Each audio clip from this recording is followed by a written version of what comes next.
dirty. Wow. Iain Lee. Hello. Virgin Radio.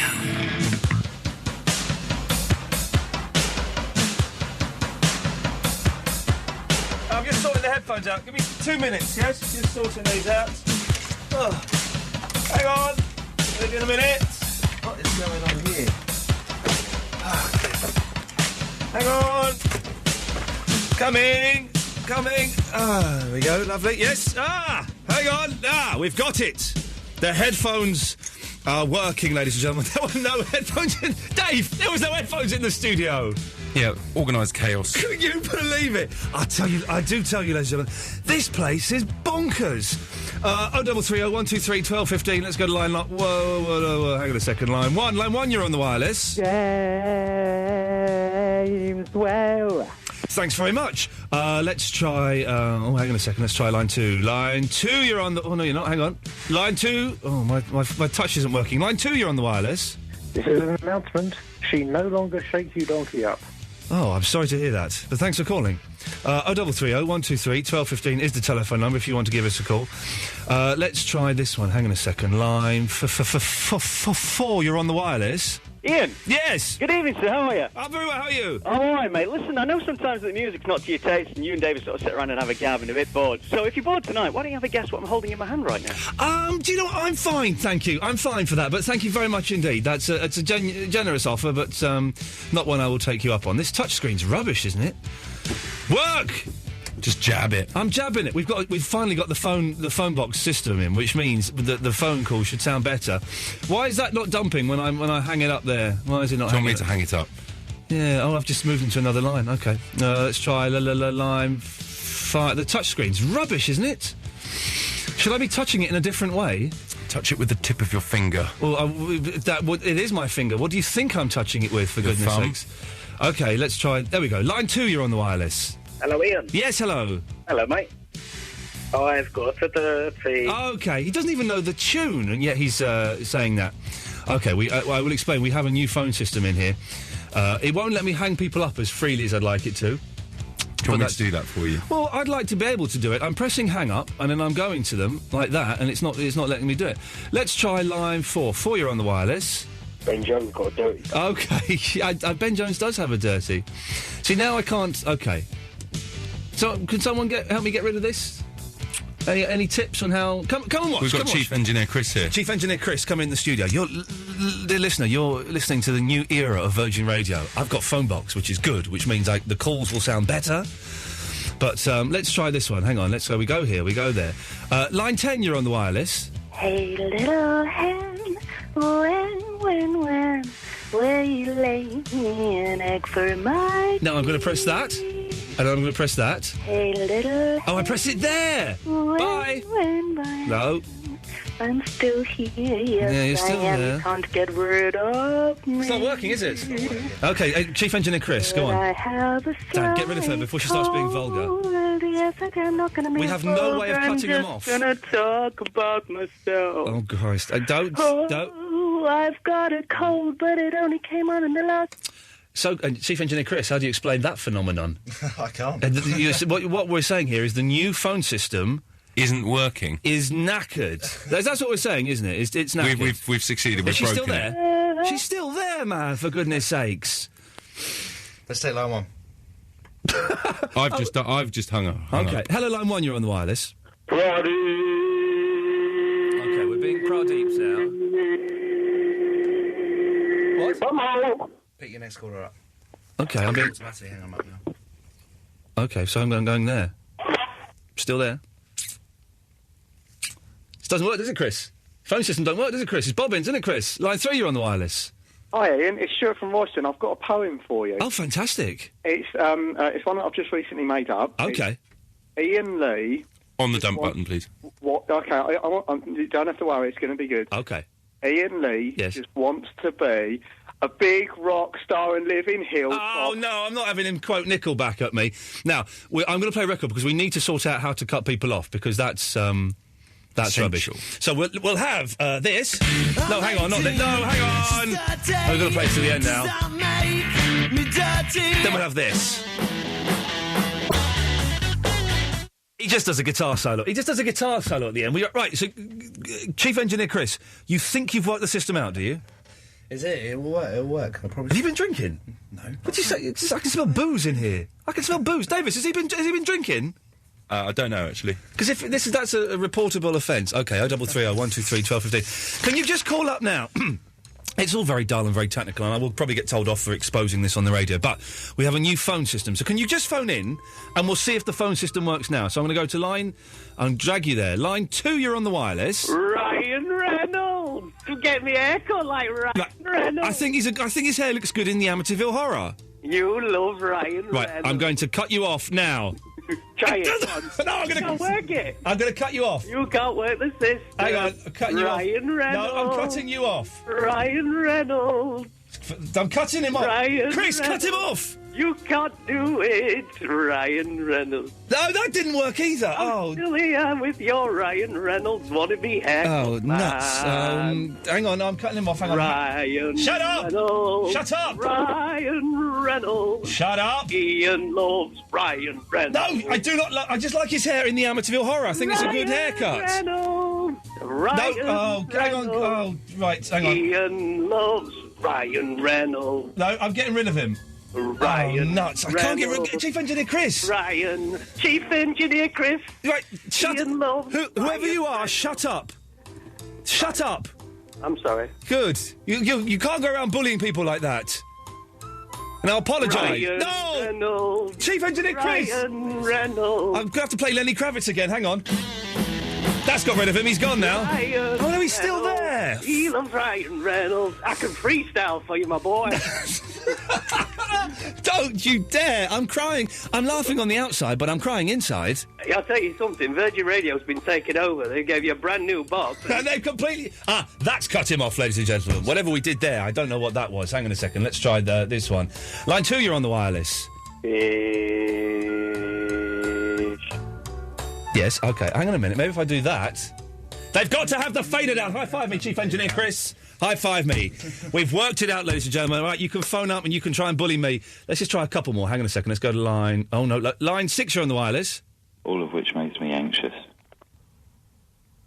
Yes. Would you like to finish that statement? No? OK, well, you can... so I can go that line there. Oh, no, I can't. So I need that fader down. That we go that line. We need faders down. That's what we need. Line 4, you're on the wireless. Rockefeller, dirty penis. No! Right, we've got it working now. I think we've got it sorted now, so there you all got cut off. Right, OK, let's take a call that's actually called in. It's George Santa in Marlow. Hello? Oh, jeez, this really is, Davis, where's George Santa in Marlow? I'm trying to call him back, but you got a bit trigger-happy there. Well, you've got his name up on the... I know. Oh, I've broken this. Can you fix that? This is a terrible, terrible start to the show. Right, I tell you what, forget it. Everyone's... Right, hang on a second.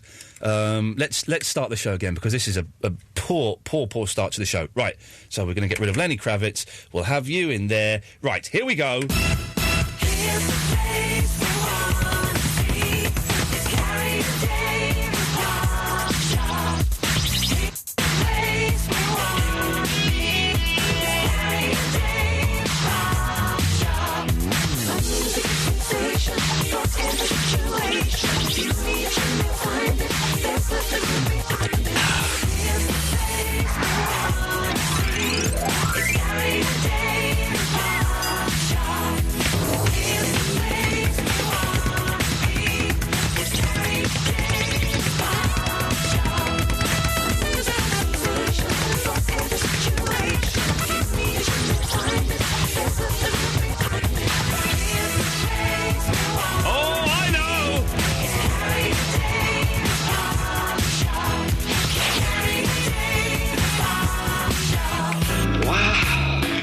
Iain Lee. Hello. Virgin Radio.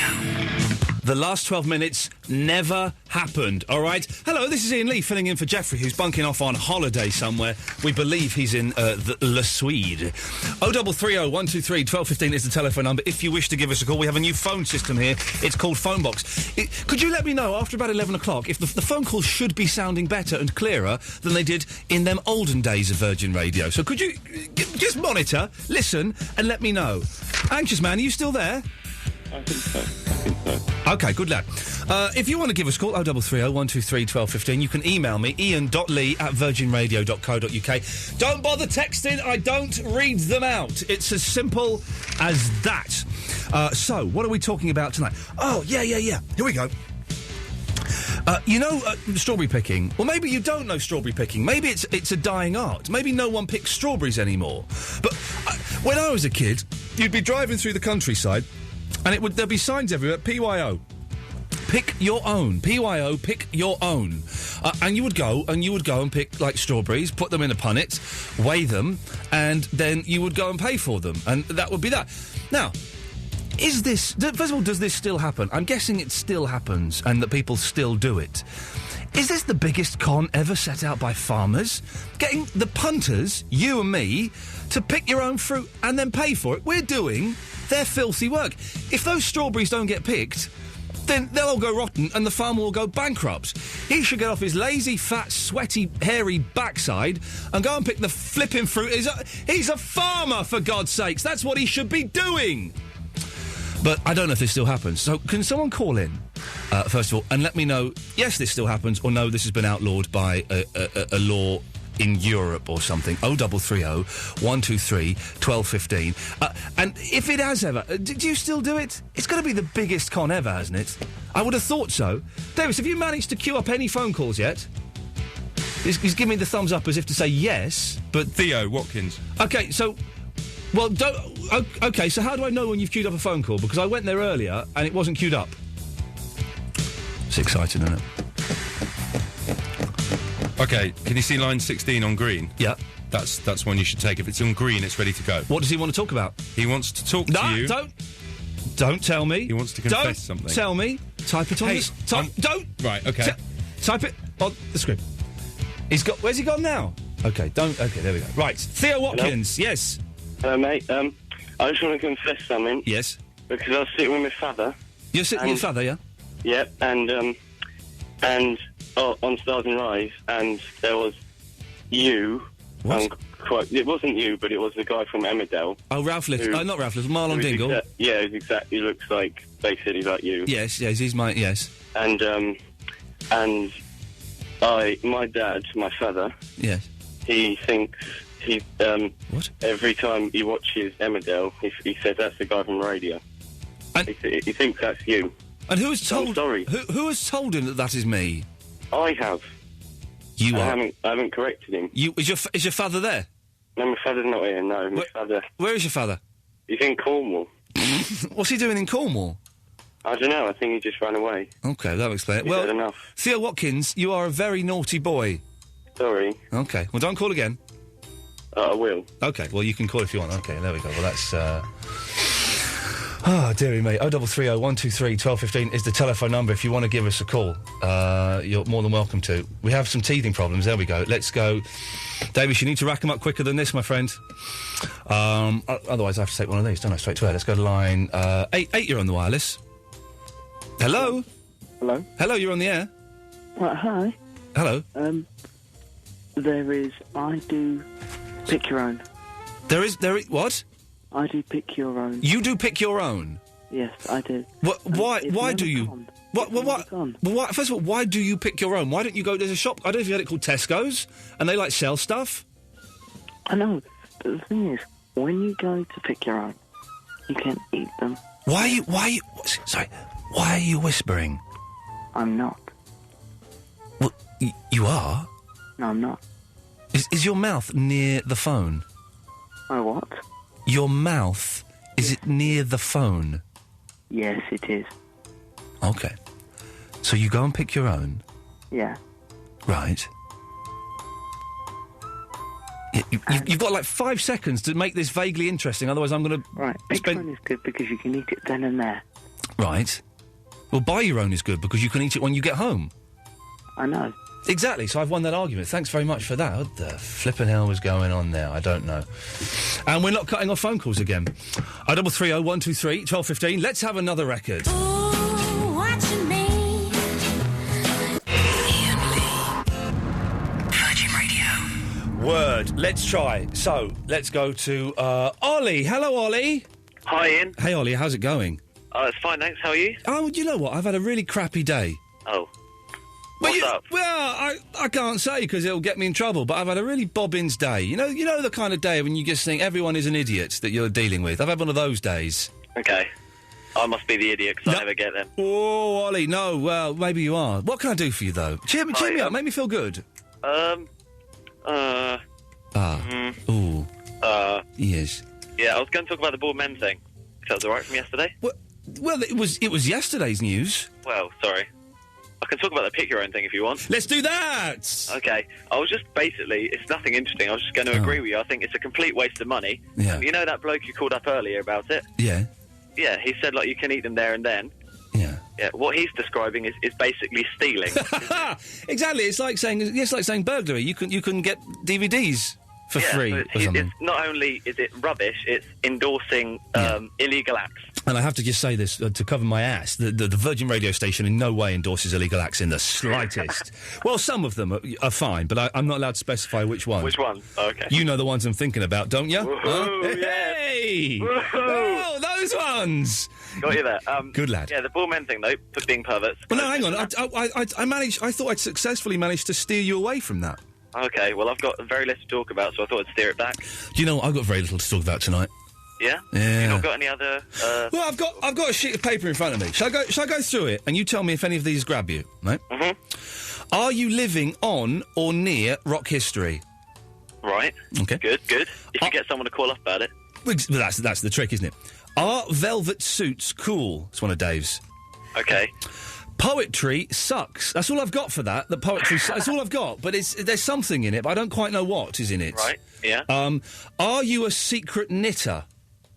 Right. Yeah. No. Okay. None of these have grabbed you so far. I'm liking the rock one. If someone phones up, that'd be good because that's quite interesting. Well, do you live on or near rock history? Not that I know of. No.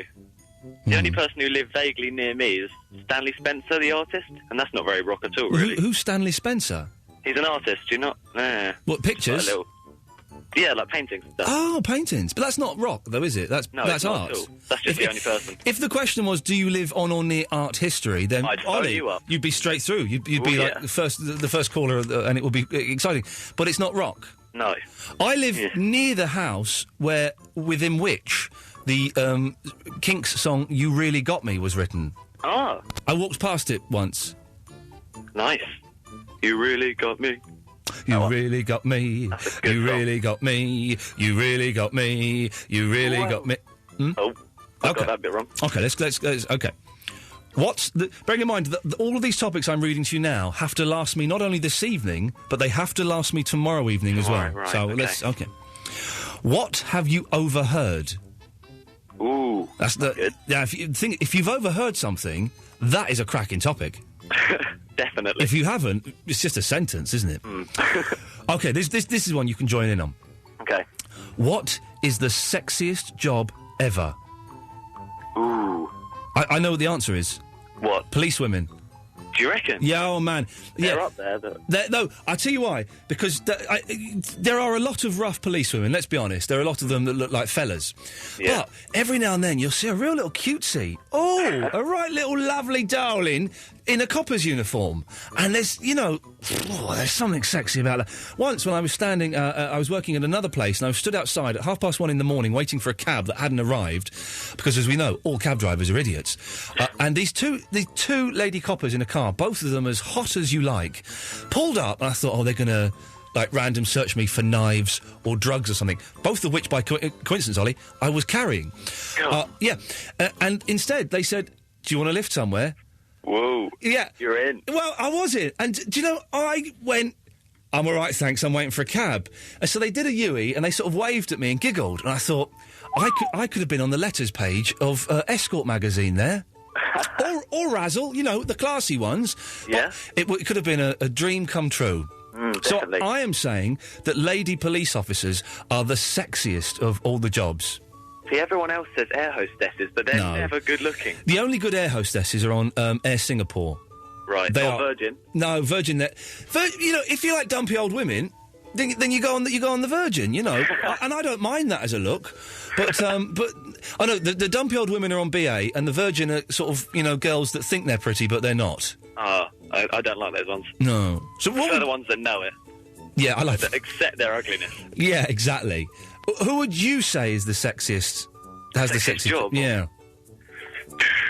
If you get like a really hot businesswoman in a suit, Yeah. that's pretty hot. A hot businesswoman in a suit. Mhm. Yeah, that is kind of hot, isn't it? Well, do you know what, Ollie?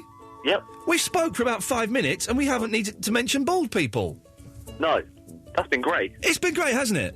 Thank you very much for steering me away from it. Thank you, Ollie. Hello, Max. Hello, Max. Hello, Ian. Hello, Max. No, hang on a second. What are you doing? Hello, Ian. I think the phone system is slowly starting to work, Chris. This isn't your fault that there's a drunk on the line. Max.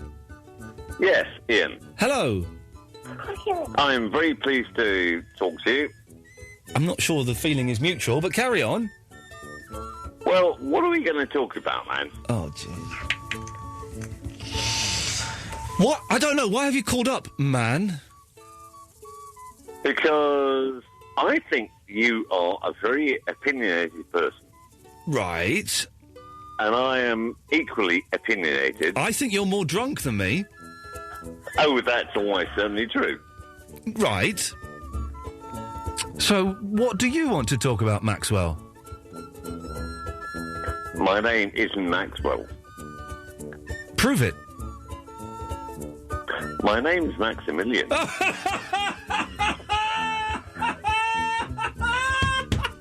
Dave! Hello. Dave, guess what Max's name I is... was named... Shut up, I can do this now. Guess what Max's name is short for? Maximilian? Maximilian! Maximilian. No Yes, wonder that's he's my drunk. name. No wonder he's drunk. Well, Maximilian, it's been a great pleasure laughing at your name. And? Bye-bye!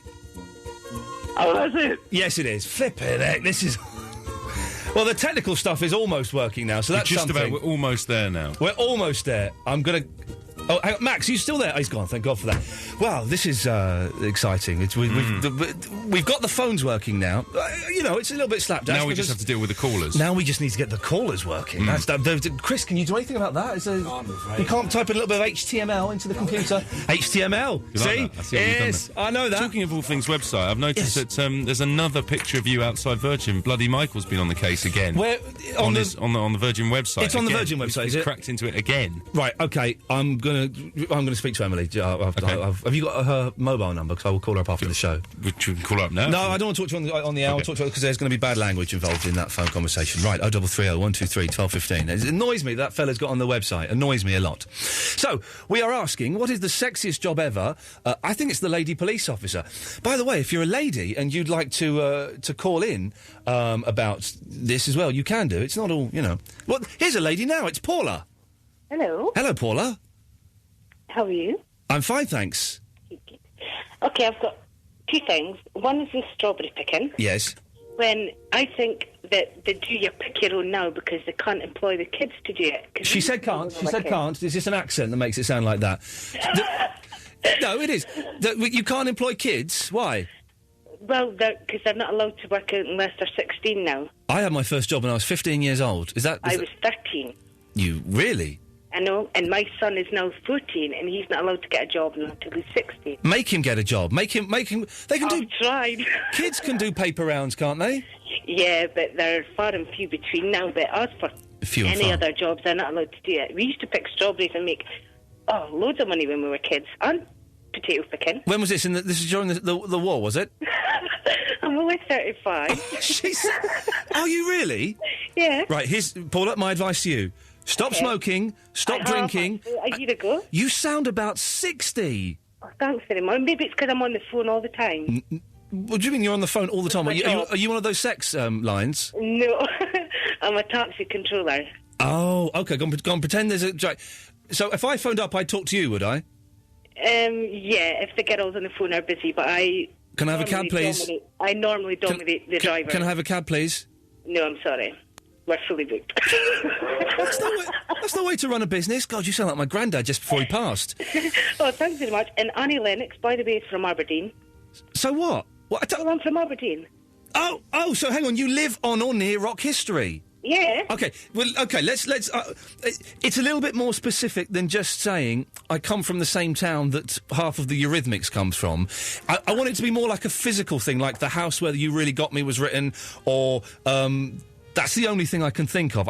I'm not going to allow that you live in the same town that Annie Lennox used to live in. Well, my auntie used to go to school with her. Does that count? She said count. It's the accent, it makes it sound...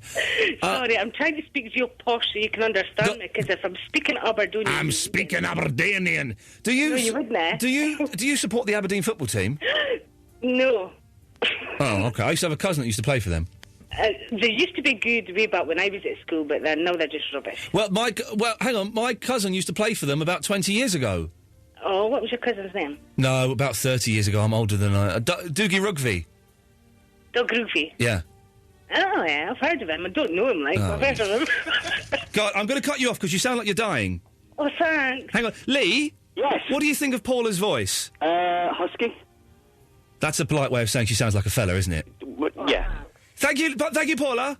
Bye, girls. What? Cheeky man. Lee, is this Lee Burnett? It is, yes, but... I have your full name in front of me for some reason. I don't know what it was. You better get the phone system working for tomorrow. It's Sing Along Wednesday, Ian. Oh, no, yeah, you're right. It is Sing Along Wednesday tomorrow. Now, fingers crossed, with the new phone system, I can get 10 people on the line at the same time. Indeed, my young friend. Which means we can have 10 people singing along to a song. I can't wait. What song? Are we still doing the Whitney Houston one? Oh, well, I've not been able to find the Whitney Houston one yet. It may have to be... Cause also, I'm out all day tomorrow, so it may have to be whatever instrumental I can find on my iPod. God damn it, I'm sure it'll be excellent, whatever you find. It will be, Lee Burnett. Just quickly, things. One, I was rang up for something else, but yeah, we had to do knitting when we were at primary school. Oh, the knitting. Oh, hang on, I'm supposed to be saving the... Can you... OK, Lee Burnett? Yes, sir? Could you phone in tomorrow about the knitting? I can, and is it possible I can just quickly get tagged on to another listener? Oh, hang on, wait, you want to be twinned? Oh, yes, that's all right. OK, for anyone who missed yesterday's show, we are twinning... in the way that towns are twinned with other towns. I don't know why they are, but they are for some reason. We are twinning you, the listener, with other listeners or celebrities. So, Lee Burnett, who would you like to be twinned with? I was going to suggest the lovely lady listener from The Apprentice. However, obviously you want somebody closer to the show. Yeah. So is it possible I can be twinned with Bloody Michael, please? Right, now I'm cutting you off. I'm not having that. I'm not having someone talking about a man who's potentially threatening my health and safety. Let's try Midge. Hello, Midge. Oh, good evening. Good evening. Ian, can I be twin? Of course you can, yes. Oh, I would like to twin both Christina Milian and Jim Atkinson, please. Right, well, you can't be that's tripleted, and we're not doing that. We're not into that freaky stuff. Oh, Jim Atkinson. You want to be you know I've got Gemma Atkinson's phone number in my phone, don't you? Oh, I love that. I'll give you anything for that. I don't want anything. I don't want anything that you have to offer me. But yes, I have Gemma Atkinson's phone number. Oh, I so do envy you. Well, why? Just talk about a phone number. It doesn't mean that we do. You've got the sexiest job ever. We're not doing it all the time. You know. Oh, I've got Gemma Atkinson's phone number. We must be doing it all the time. There must be something that you do. To be honest, What did you do with the phone number? She stopped replying to my texts as well. I don't know why I sent her a text. I sent her a text the other day and she didn't get back. Kate Lawler texted me today, but that's a by the by. You're probably steaming her mobile, isn't it? I'm doing what to her? You're probably steaming her mobile. I'm steaming her mobile. I don't know. I don't even know what that means. Right, Midge, I'm going to play Queen now. I'm bored of you. Okay, but can you put me on the list with the Jim Atkinson? Yeah, maybe. 0330 123 1215. Thank you. Iain Lee. Virgin Radio. 0330 123 1215. Iain Lee filling in for Jeffrey, who's away on holiday. It's taken 42 minutes, but I think the show really is running up to speed. The phone call should sound clearer. Admittedly, the content of the phone calls has been absolute guff this evening, but that's down to you, dear listener. That's not my fault. We're talking about strawberry picking. Is it the biggest waste of time ever? Farmer Bill? Yeah, aye. Farmer Bill in Camden? Yeah, aye. Yes, your farm's in Camden, is it? No, I say Corley. Oh, jeez. Right, what do you want? Strawberry picking. Yes? Yeah, strawberry picking. Could you put your mouth near the phone? Yes, strawberry picking. Right, hang on a second. What the flipping hell's going? Yeah, right, go on. Yeah, strawberry picking. Yeah, it's part. What? Hang on. Be with you in a second, Skinny Tony. Okay, yeah. I'm just trying to get rid of this loser. Yes, go on, Farmer Bill. I thought he was a real farmer, Ian. I want to be twin. Right, Farmer Bill. Aye. I'm going to cut you off now. I want to be twin. No, you can't be. Oh. Who do you want to be twinned with? Who's ever going? Sorry? Who's going? Who's going where? To be twin. All right, you can be twinned, Skinny Tony. You're not twinned with anyone, are you?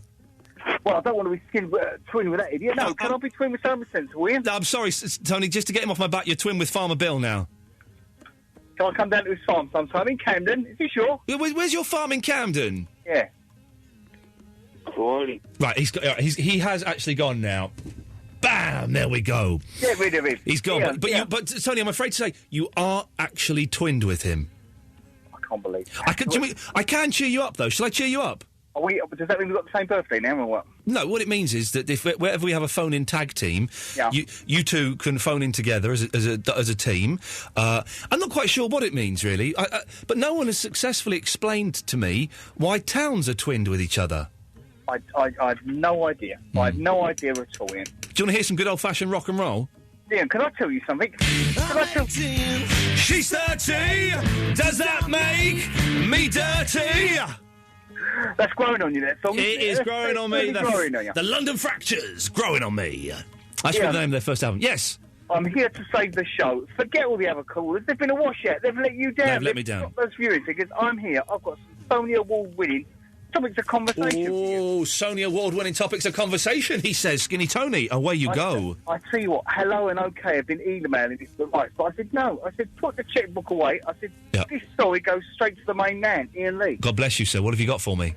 I want to tell you, and I wonder if you or your audience, you probably have, you're a celebrity man. That's correct. Have you ever met a celebrity and been really disappointed? Every single day of my life. Well, now you've asked me. Can I tell you about who I've met recently? And I was really, really disappointed. Well, hang on a second. Because we're straying very close to the laws of libel. No, it's not libel, and you won't have to dump it. Honestly, it's all. Tell us why they were disappointing. Before you tell us who it is. Oh no! It was nothing they said or did. Okay. Well, I'll tell you honestly, you won't have to dump it in. Like I say, okay, because you know the rules that Ofcom operate on, don't you?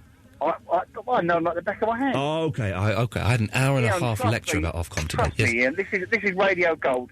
Okay. This is the radio of George King. Where have you got... Skinny Tony, what are you doing? Put the phone near your mouth. I've got one of those iPhones, Ian. It's playing up a bit lately. I'm not being funny, right? My iPhone...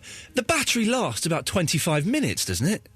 No, I tell you what, mine's pretty good, but I've turned the backlight off. It's pretty good, but I wish I hadn't have bought it, mate. No, I've just... Well, there's a new iPhone coming out at the end of June. I heard the other guy saying that. Is that true or not? It is absolutely true. It's better. It's just a lot better than the one I've got. No video camera, nothing on it. Nothing. Absolutely nothing. Anyway, go on. Quickly get on this story, because I'm losing the will to live. Ian, stay with it. I tell you, I went to see recently. You know Darren Brown, the guy off telly, the mind-reading guru type bloke. Isn't Davis? He's called in to talk about Darren Brown. No. It's slightly off topic. Oh, okay. I went to see Darren Brown. Afterwards, I went to get his autograph, right? Yeah. And I had the book and the brochure underneath my arm. And what I done is I put the pen behind my back, right? Yeah. And I put both hands out. He's a judge which hands were the pen in. I said, which hand's the pen in? And he guessed the left hand, right? And the pen was in my right hand. Right. And you know what he said to me? What? I said, I thought you'd get there first time. He said, I always have two guesses. And I think you've got a 50-50 chance. What are you doing with your phone, Tony? I'm there, Ian. I'm cutting him off. I can't have that. We've got all this millions... This must cost £1 million, Chris, yeah? About £1 million? Loads. £1 million worth of equipment, and he's muffing it up by having a rubbish phone. Although, funnily enough, he's talking about Darren Brown, because we were going to talk about... That's spooky. We're talking about Darren Brown on tomorrow night's show. And he's phoned up to talk about Darren Brown. I know how Darren Brown... He did this trick. He did the trick on me once. Where you have a pound in your hand... Oh, yeah. Right, and he puts his hand over your hands. He's got a pound in one hand and both fists are closed. And he goes, it's in that one. And he turns it over and it's in that one. And he did it 10 times in a row. He did it perfectly every single time. And he goes, right, so you held it in the left one in the last time, so I think you're the kind of person that would probably put it in the right hand, but then put it back in the left hand. It's in there. I know how he does it. And we'll find out on tomorrow night's show. We'll find it. Well done. You've teased up there. Good. We'll find out on tomorrow night's show. Hello. By the way, 0330 123 1215, if you're listening to this and you'd like to call up, you're more than welcome to. Yes, Will? Hi there. Yeah, I wanted to talk to you about strawberry picking. OK. I know it doesn't sound like a very rock and roll topic, but believe you me, young man, it is. Right. Well, yes. Used to do it a lot. Taking extra fruit while you're out isn't stealing. Because it's not like you're in a shop, is it? You're not going there just to buy strawberries. You're there for the experience, but the day out. The farmer's farmyard is his shop, Will. Well, I don't know. He's probably selling it to the supermarkets too. Right. And, part of your day out is nicking fruit. Oh, can I just say, hang on a second, Lucy in Camberwell, if you are listening, can you call up now? Lucy in Camberwell, if you're listening, call up now, 0330 123 1215. Well, but it is stealing, Will. You know it's stealing. Come on, you can't have that as an excuse. I don't know. I think it's the one legitimate environment to go taking it. I mean, they must know it happens and expect it, and they probably account for it in what they pay you, what they ask you to pay. Barry, you must have stolen a few strawberries from farmers in your time. No, I think the man's talking rubbish. It's thieving, isn't it? Well, do you think when the farmer's got a 12-bore in his mouth and he can't make ends meet, he's thinking, oh, fair enough, it's the only legitimate steal? I don't think so, do you? No. I think we have to blame the EU for that. No, I haven't quite finished. It's foot and mouth, mad cow disease, but apparently you're allowed to really kick him in the potatoes by stealing his strawberries. Get out of town! Get out! Muppet! You are? Will, I like strawberries. Will, your response You like strawberries is your response? Yeah. You like strawberries? I do. Well, and good. They are. Strawberries are very nice, aren't they? And they're very nice and fresh. All right, fair enough. They are nice. Yeah, all right, fair enough. I'll give you that. Yeah. Well, Will, thanks for calling. Yeah, that's nice one, mate. Yeah, nice one, mate. Nice one. Nice one. He goes, I like the man who's having a pop at Darren Brown, calling his skills. He can't even hold a phone up to his mouth. Never mind Brown. I mean... Tomorrow, steady on. We can't talk about Darren Brown anymore tonight because tomorrow we will be talking about Darren Brown. All right. This way. If Darren Brown... No, we are talking about Darren Brown tomorrow. Not mentioning him today. It's happening tomorrow.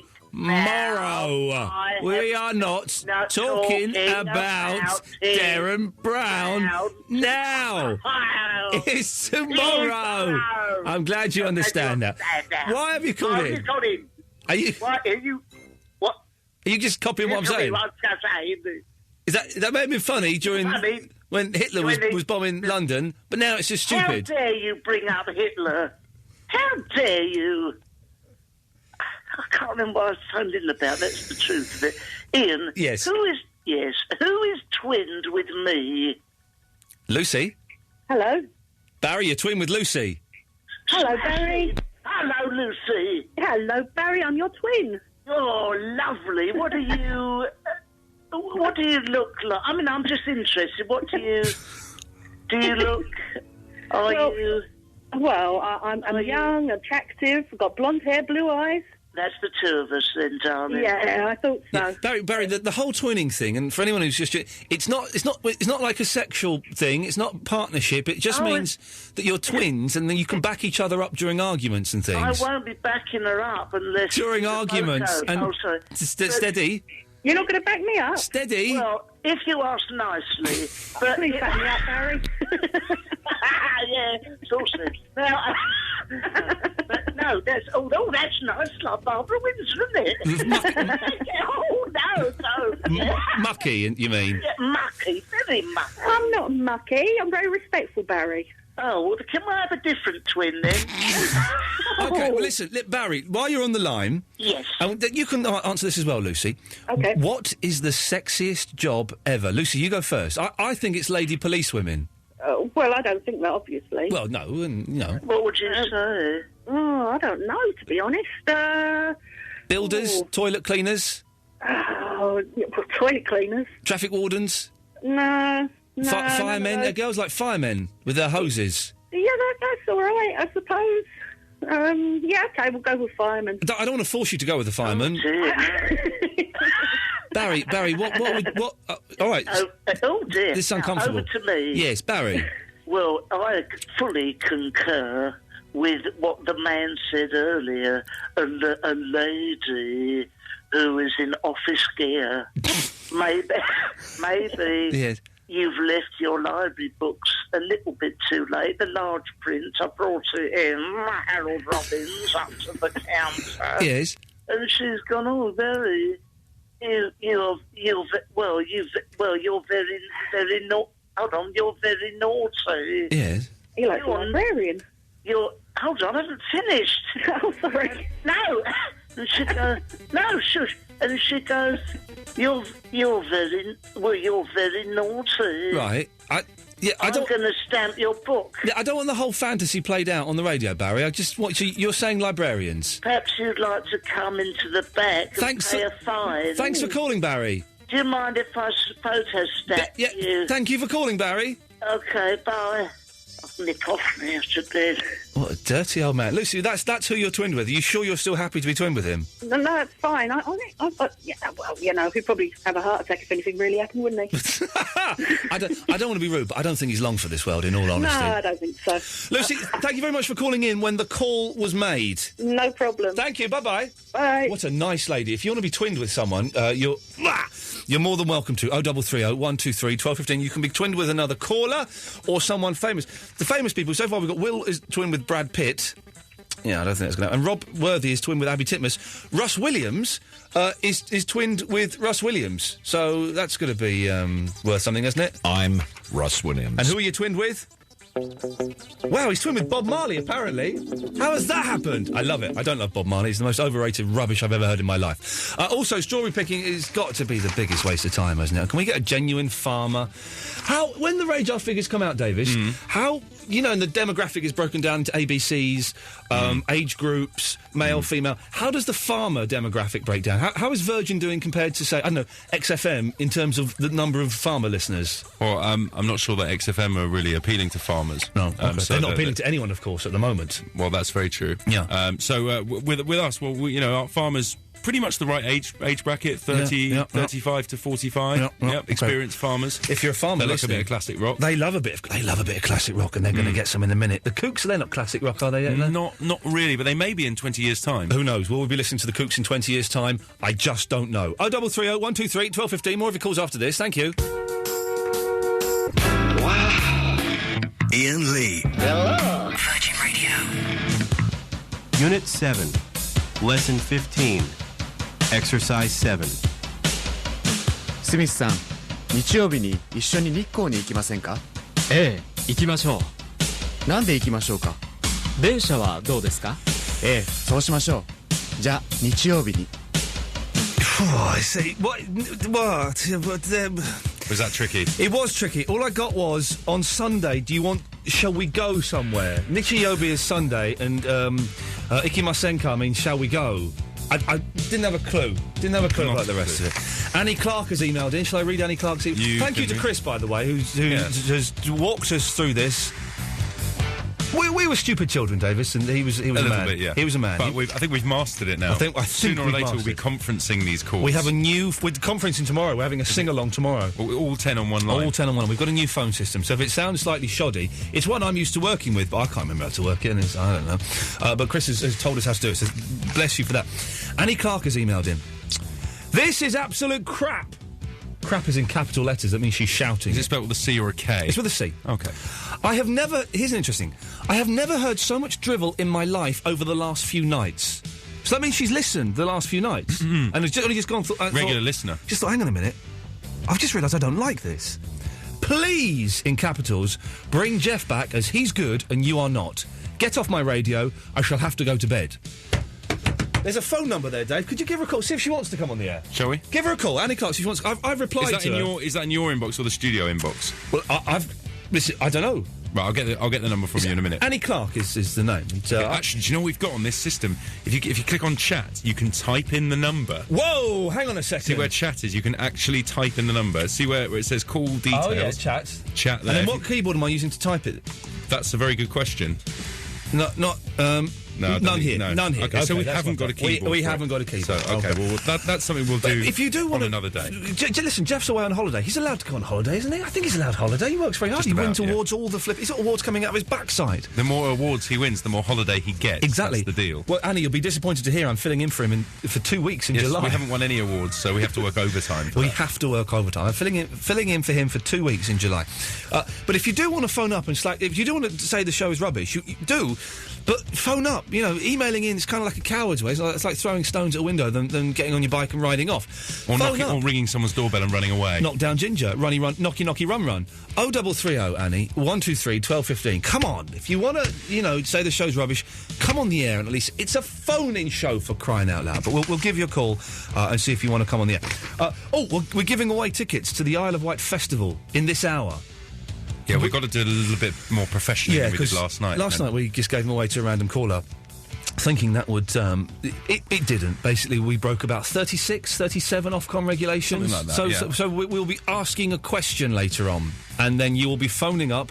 The first person to tell Davis, off-air, the correct answer will come on air and win the tickets. It sort of takes the fun out of it. Takes the fun...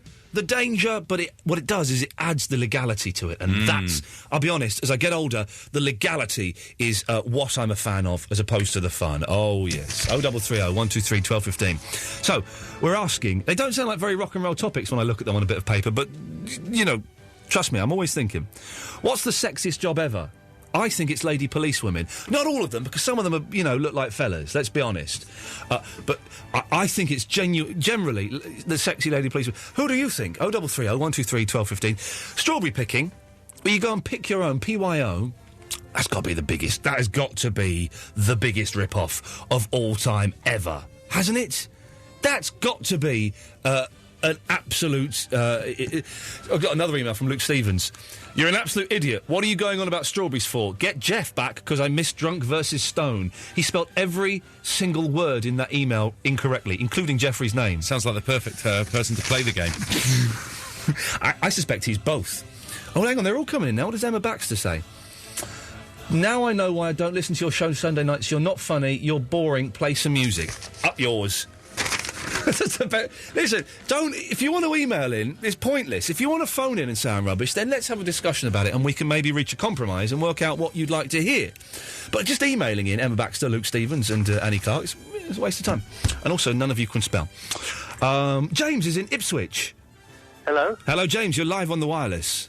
Oh, amazing. I was calling in about sexiest job in the world. Go on. I was thinking, what about, like, a female radio presenter? Well, but are there any? Can you name one sexy female radio presenter apart from Victoria Derbyshire on Radio 5 Live? Think of this: you don't actually see the face, but you can just imagine how good they look. I'll tell you something. Most of them, not all of them, are pretty ugly. Because I'm guessing I sound like a very sexy fellow on the radio. Well, James, I'm not. I'm not. I'm pale. I'm pasty. I'm lanky. I've got spots. I'm very unattractive. Well, that's harsh on yourself. It's harsh, but it's true. Oh, well. Sorry to disappoint you there, sir. It's Ben Donkey. Hello. Hello, Ben Donkey. Hello. I love you, Ian. Oh, I love you too, man. Is that it? No. Do you know, my sexiest job in the world is a big fat woman in a gimp suit cleaning toilets. Okay, wow. That's an image for me. Si. Hello, good evening. Good evening, Si. Good evening. Good evening. You. Good evening to you. And to you too. And a very good evening to you. Oh, and to you also. Well done. Well, thanks for calling. Oh, thank you for answering my call. I'm calling because I live near some rock history. Oh, aha, we did mention this. Do you live in or near or on rock history? What have you got? A little bit of near and on rock history. Oh, I'm liking this already. Go on. Give it to me. Well, here it is. I live, a little bit near and on the South Downs, which I'm told is the only place in the world where you can find chalk. And it's history because it's creatures that are thousands and thousands of years old. Yeah, what you've... Can you imagine that? Well, chalk isn't a creature. What you've done here is you've taken the rock... when I said... Right, OK. When I said rock, I meant as in sort of rock and roll. Not as in... You didn't specify the roll bit, so... No, I didn't. Outside the box. But it's the Virgin radio station, and I would have... We don't really play very many chalk songs. That's a disappointment.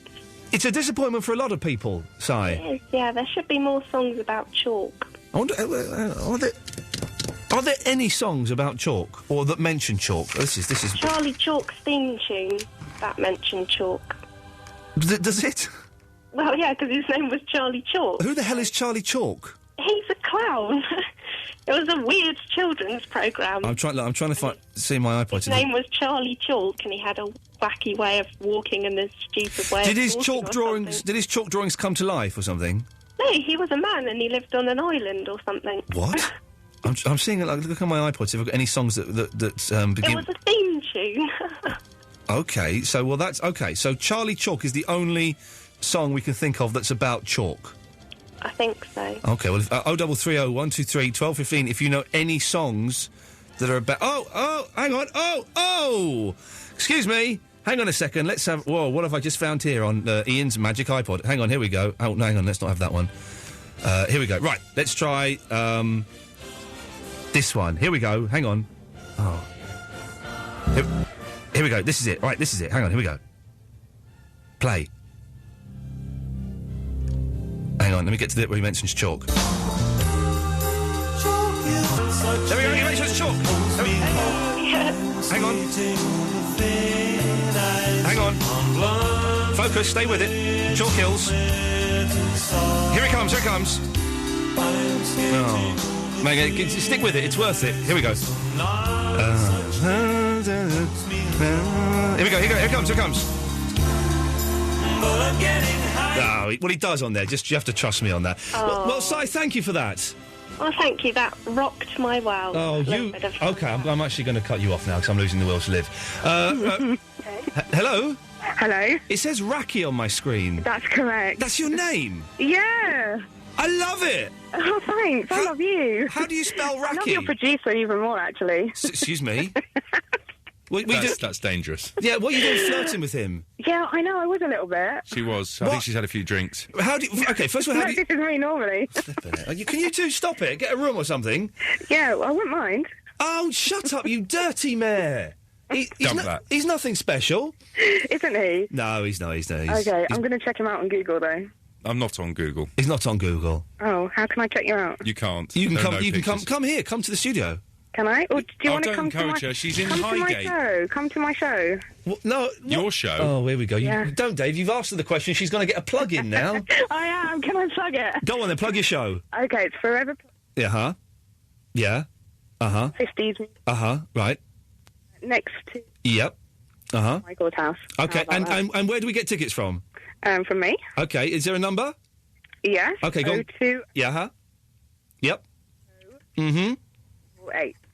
Well, fantastic. I love you for letting me. It's an absolute pleasure. It's Raki. If I can't help someone who's in the we'll business, all be there. We will be there definitely. Yeah, will you? Oh, okay, you can be my dates. You can both be my dates. Oh, you're filth, you are. Right. What do you want? Well, I just wanted to, chat to you about relationships. Well, hang on. Why don't you talk to Ricardo about relationships? No. Dave about that instead. No. Well, Raki, thanks for calling.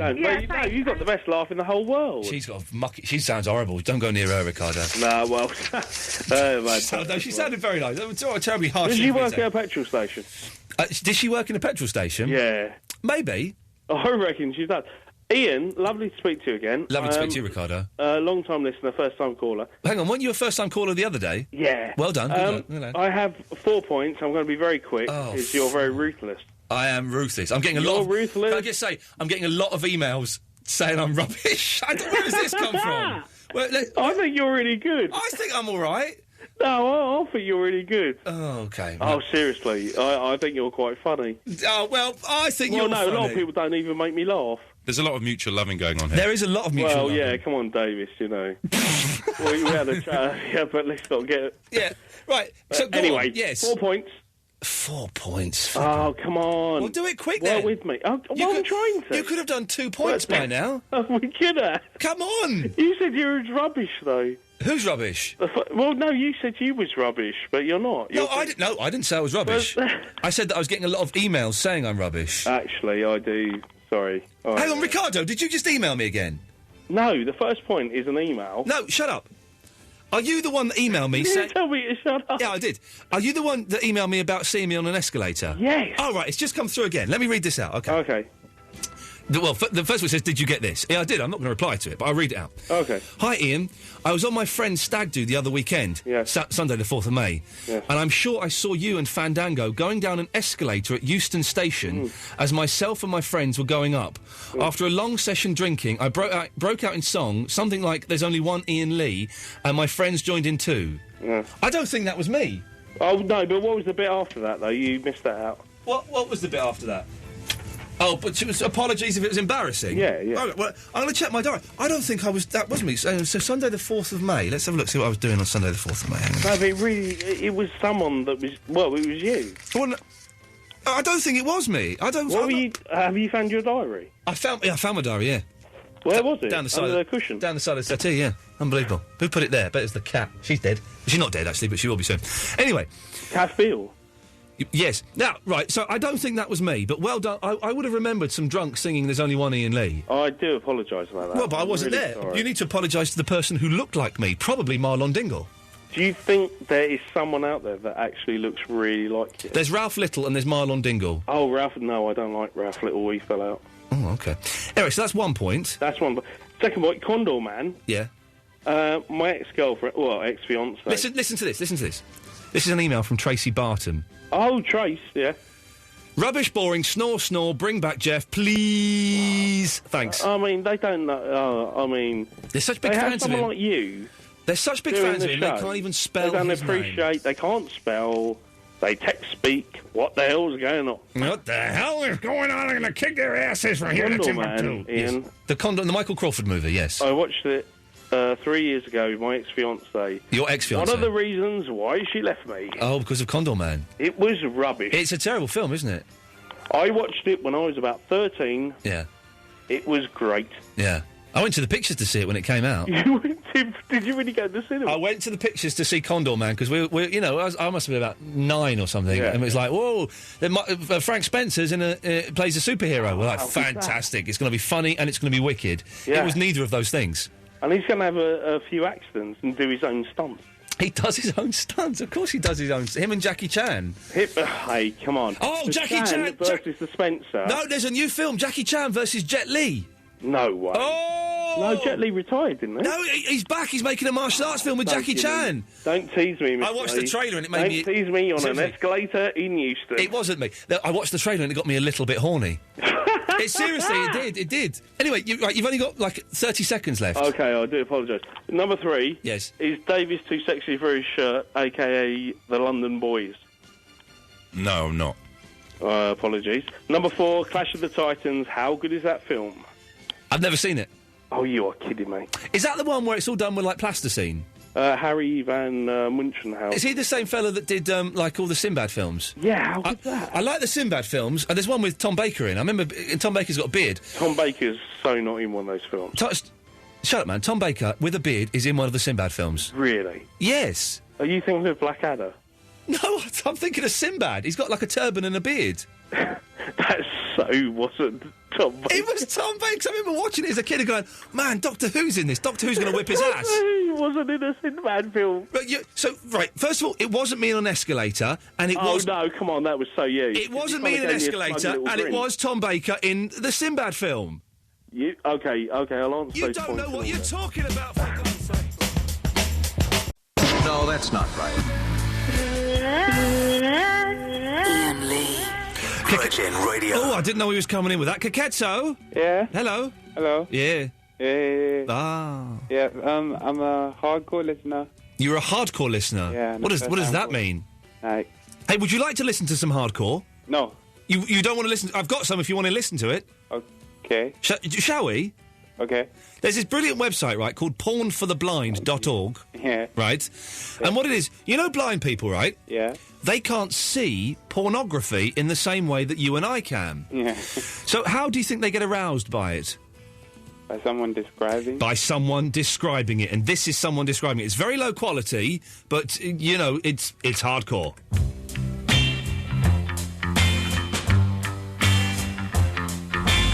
The woman is now standing alongside a private swimming pool, completely naked. The camera is slightly below her bust, and we view her at a 3/4 angle. The man appears behind her, also naked, and reaches around and fondles her, commenting on their size. The scene changes to inside the house. Scenes of the two engaging in various scenarios flash in quick succession.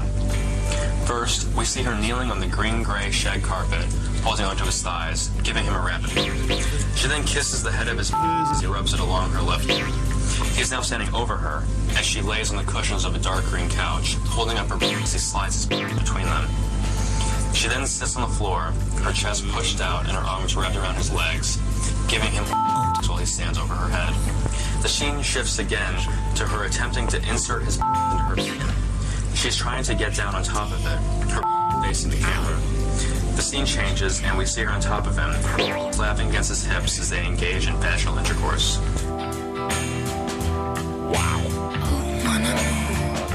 Keketso, what do you think of that, huh? Pretty hardcore. Pretty hardcore. That is a genuine website.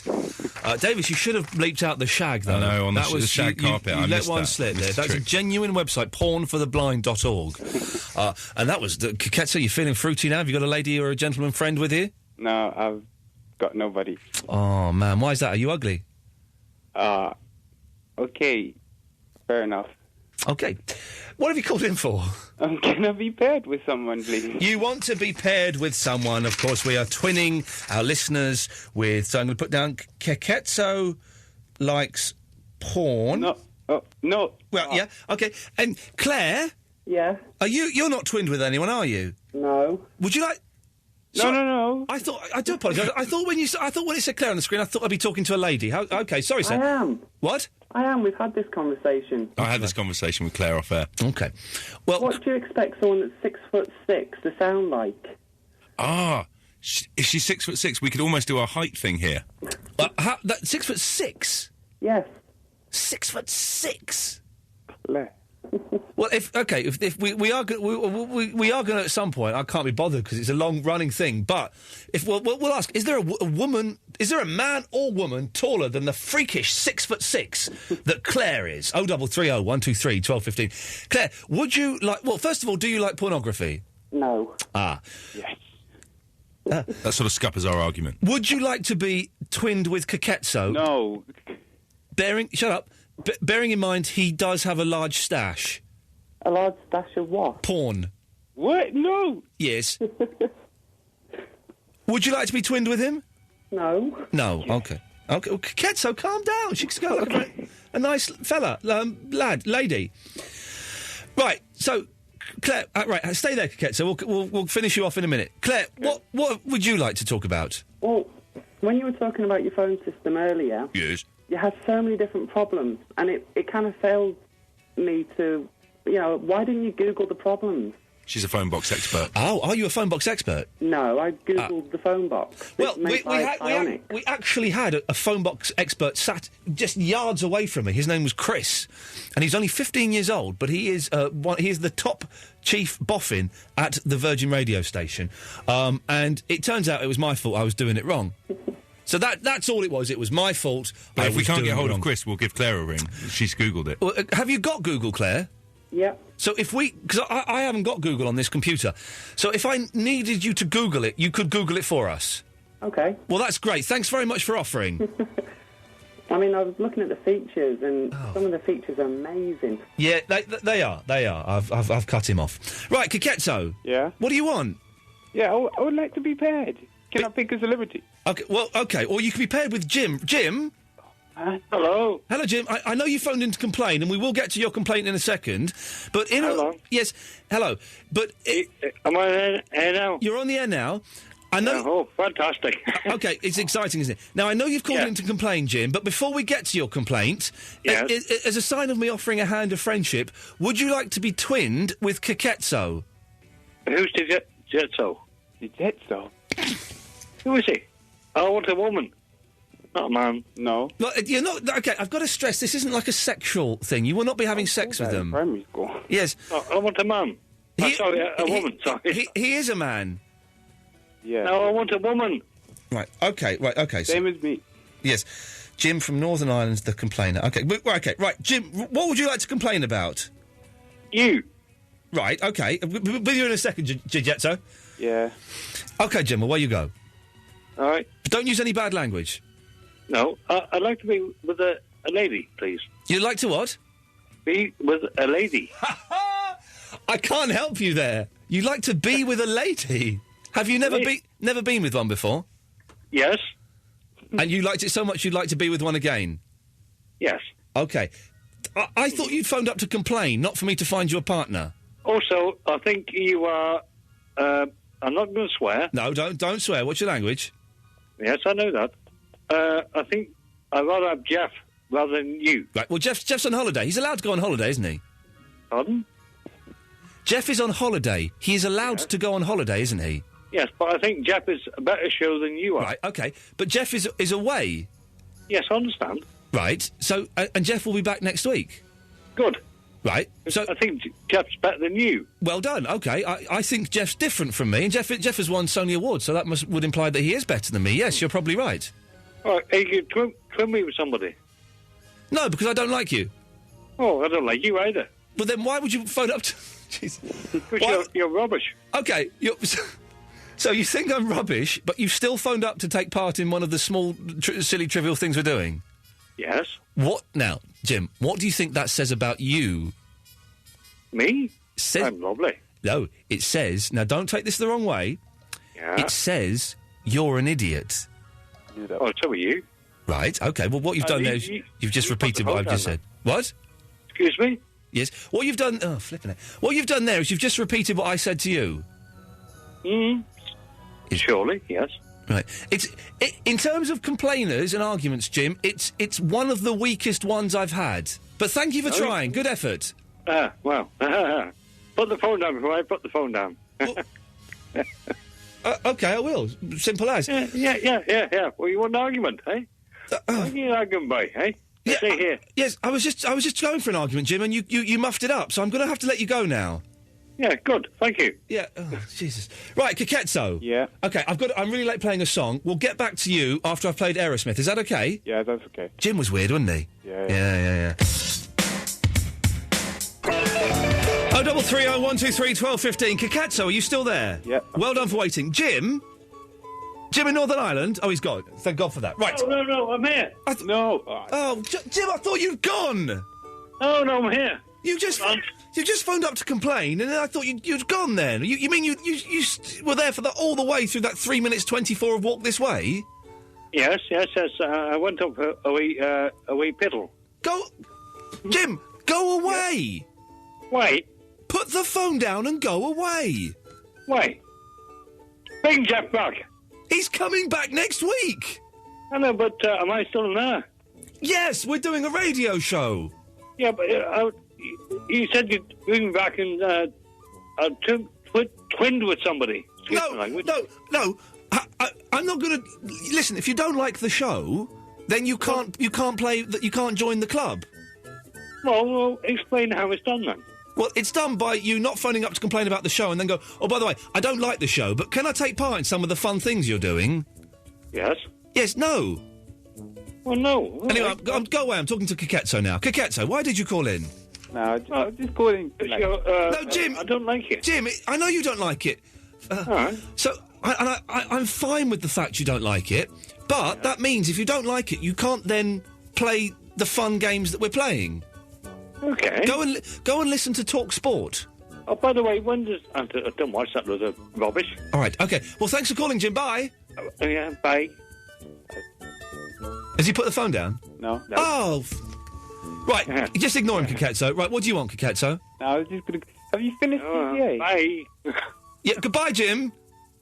He's gone. Okay, right. Have I what? Have you finished GTA? Grand Theft Auto? Yeah. No, it's a bit boring, isn't it?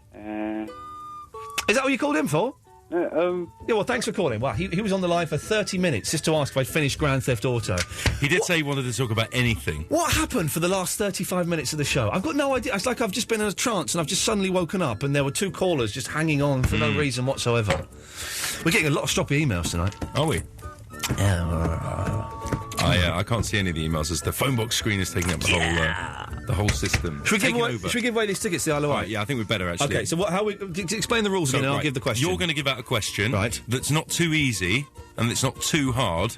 Okay. It's not a mystery voice. Okay. And we're not going to do lucky lottery line. No. So you're going to give out the question, people are going to phone up, I'm going to take the call, they're going to give the right or wrong answer. Hopefully it's the right answer. The first person... Russ Williams. Right. Is that Russ Williams? I'm not sure. No one's given me the answer yet. But whoever gives you the right answer, we're not doing mystery voice, by the way. No. Whoever gives but if we were doing mystery voice, this would be the mystery voice. I'm Russ Williams. But we're not doing that. Which we think it might be Russ Williams. But we're not sure. If you know, then let us know. So, shall I give out a question? I'll take the call. The first person with the right answer comes to air and wins the ticket. So this is... damn you, Anton Deck! Okay, so this is a pair of tickets to the Isle of Wight Festival. With BT, in association with BT. The phone people. But they do so much more than phones these days. The Monkees are not playing the Isle of Wight Festival. They're not. But which member of the Monkees... Which member of the Monkees' mother invented Tipex? 0330. That's an all right question. I've asked that. I think it's a bit tricky. Well, you've got 1 in 4 chance. All right, okay, it's not that tricky. I bet okay, that's fine. I bet someone will get it. It's quite well known. Right. 0330. Do you know the answer? No, I don't know the answer. So this could make things a little bit tricky. Okay. 0330. If people know it. Look, the phones have gone mental. 0330. I don't even need to give... If you 0330 1 2 3 12 15. There we go. Yeah. Okay. So what do you do now? Right, I just start going through these calls and trying to work out who the... Shall I play a record and then an advert? That's a good idea. And then when we come back, we will speak to someone. I will then ask them the question. We'll have a bit of fun on the air and a bit of banter. We'll have some fun. I'll ask them the question, knowing that they already know the answer. Yes. And then I'll act surprised when they get it right. Exactly. Fantastic. That's exactly They're how it lovely. works. Here's Duffy. I like her in a wide face. No, that's not right. Iain Lee. Virgin Radio. Lady Alex, a good friend of mine, fell off her bike and her leg got mush up. There you go. Oh.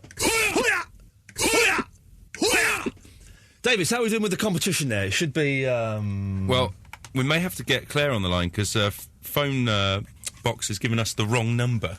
Oh, blimey, no, of course! We're in so much trouble. Salvatore has Salvatore... Salvatore needs to call back. Okay, but is he the winner? Oh, God, He is the winner. He is the winner, but he needs to call back. So everybody else... Both he and Phonebox have given me the wrong number, so we may have to get Claire on the line to sort out the problem because she is a Phonebox expert. Oh, she can Google it via the magic of Google. Oh, jeez. So right, it's all quite. I tell you what, it was so easy before with just pick a lucky line. When you could break the rules on radio, and when you could get your mates to phone in and win the competitions for you. Those were the golden days of radio. Now it's a flipping nightmare. Well, let's take a call. Let's go to Igor. Hello, Igor. Hey, man. Hey, man. How's it going? Yeah, that's good. Lady Alex has her leg gone mush up. Oh, that's a shame. Yeah. She okay? Huh? She okay? Well, I don't know. She just sent me a text, but her leg gone mush up. That can't be good. Vinny sent me an email swearing at me, saying he's never going to phone me again. It's like the old days have come back to haunt me, but in a really bad way. Oh, no. Anyway, Igor, hey, do you want to hear a bit of the Monkees theme in Italian? Yeah. Why the hell not? Here we go. Passiamo noi e la gente ci guarda ed amico un po' ci chiamano i Monkees, siamo meno amati di chi si crede più intelligente di noi che la pensiamo così. That's what I'm talking about, Igor. That is what I'm talking about. Monkeys. You never know where we'll be found. Yeah. Yeah. Anyway, what can I do for you? No, I was thinking, why wouldn't, we should do like a rehearsal for tomorrow. Oh, yeah. I don't know what song we're going to sing tomorrow. I've not. Caroline, obviously. Well, no, the thing is, I need an instrumental version of it. I've got it. Well, have you? You just type in YouTube Yeah, but I can't do that here though, and also I'm not. I've got it here. Yeah, but I need it for tomorrow. I'll phone in tomorrow. Yeah, but the thing is, I need to have this. This is the thing because I need to have the source material here at this end, so I can play it. Yeah, but then everybody's in delay. Well, sometimes they are, and sometimes they aren't. If it's played from a line, everybody's going to be on the same line.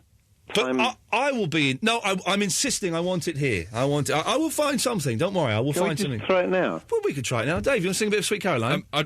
Salvatore has once again dropped off the line, and phone box is playing up. So, once again, Salvatore, could you please call us Yeah, back? that doesn't sound desperate or pathetic, does it? Oh, here we go.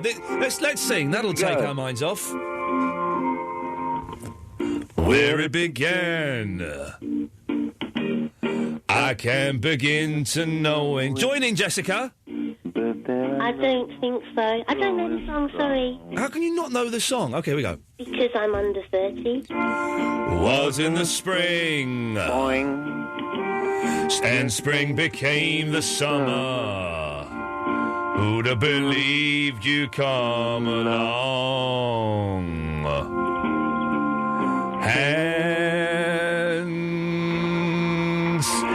Touching hands. Come on, Jessica, you must know this. Reaching out,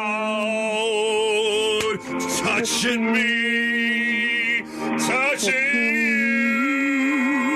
Oh, sweet Caroline. Good time. That's enough, Igor. I think that's enough. That's enough. Igor, that's enough. Igor, that's enough. Igor. Oh, God. Igor, that's enough. Igor, that's enough. We'll leave him singing in the background. Jessica. Oh, that's the most disturbing thing I've heard on radio since I last listened to Steve Allen. Oh, well done, you. Yeah, that was awful. Well, Igor, have you finished? Well, there's more if you want. No. Okay. I suppose, really, I should ask to be twinned with Igor. Do you want to be? No. Oh. I would, but I won't. Jessica, have you been drinking brandy or something? Because you are in fiery mood this evening, young lady. I'm at work, and I've been insulted by Dave, and... Oh, well. I just Am tried... I still on? Yes. Yeah, what didn't you like about me? When? That girl. It's Jessica. Oh, God. She doesn't want to be my twin. What's the It's matter? not so much what I don't like about you, Igor. I just would like to keep a reasonable distance. And I think being twinned with you is just way too much, way too soon. Okay. But, you know... I understand. I have a similar problem with many women. Well, I don't really want to know, but I'm not your twin, I don't care. Igor, thank you for that. Okay. Good work. Okay, I just tried to do a conference call there, and I couldn't do it, so we need another lesson tomorrow on conference calling, David. Anyway, Jessica, what can I do for you? I've just got a very tenuous link to a rock site thing. Yes. Oh, hang on! Whoa! Stop there! Stop the carnival, as Alan Price once sang. It's Salvatore. Salvatore. Hello, how are you? You're live on the Virgin Radio station, and we're going to ask you the question that could win you. Everyone knows you've won a pair of tickets to the Isle of Wight Musical Festival, where Jimi Hendrix played in 1970. He's not playing this year. Oh. The Monkees are not and have never played the Isle of Wight Music Festival. But which member of the Monkees' mother invented Tipp-Ex? Was it Michael Naismith? You've just won. Well, you won about 15 minutes ago, but you've won it. You've won a pair of tickets, Salvatore. Fantastic. Davis, have you got all of Salvatore's details now? Just give me the thumbs up. The thumb is up, Salvatore.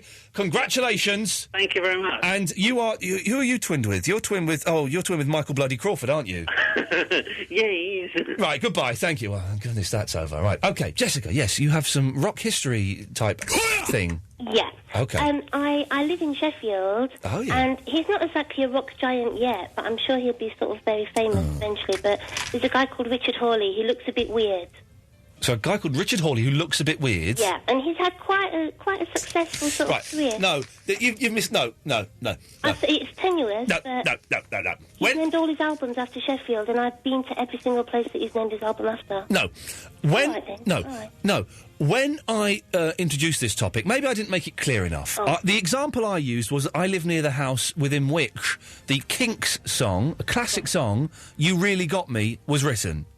If you look through the window, you can see the living room where Ray Davies used to practice, right? That's a proper rock.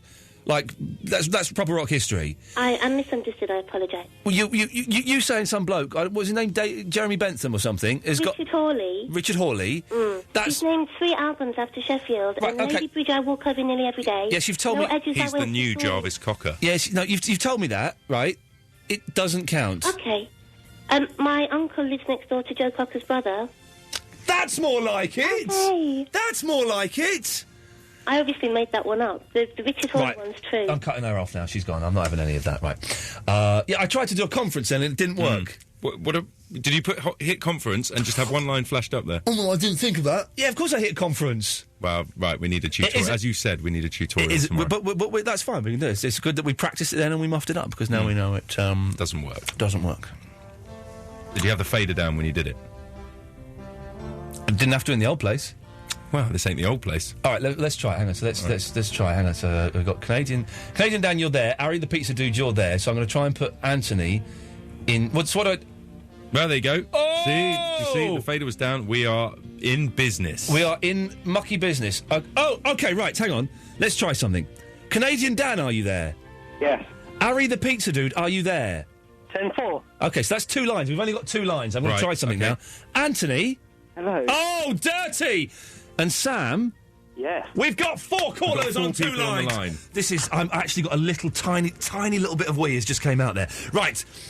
I don't know what to do with the 4 callers now. That's Maybe we should have some sort of face-off where one by one we have to drop them off. Fight. It's like fight. Do you remember the Royal Rumble?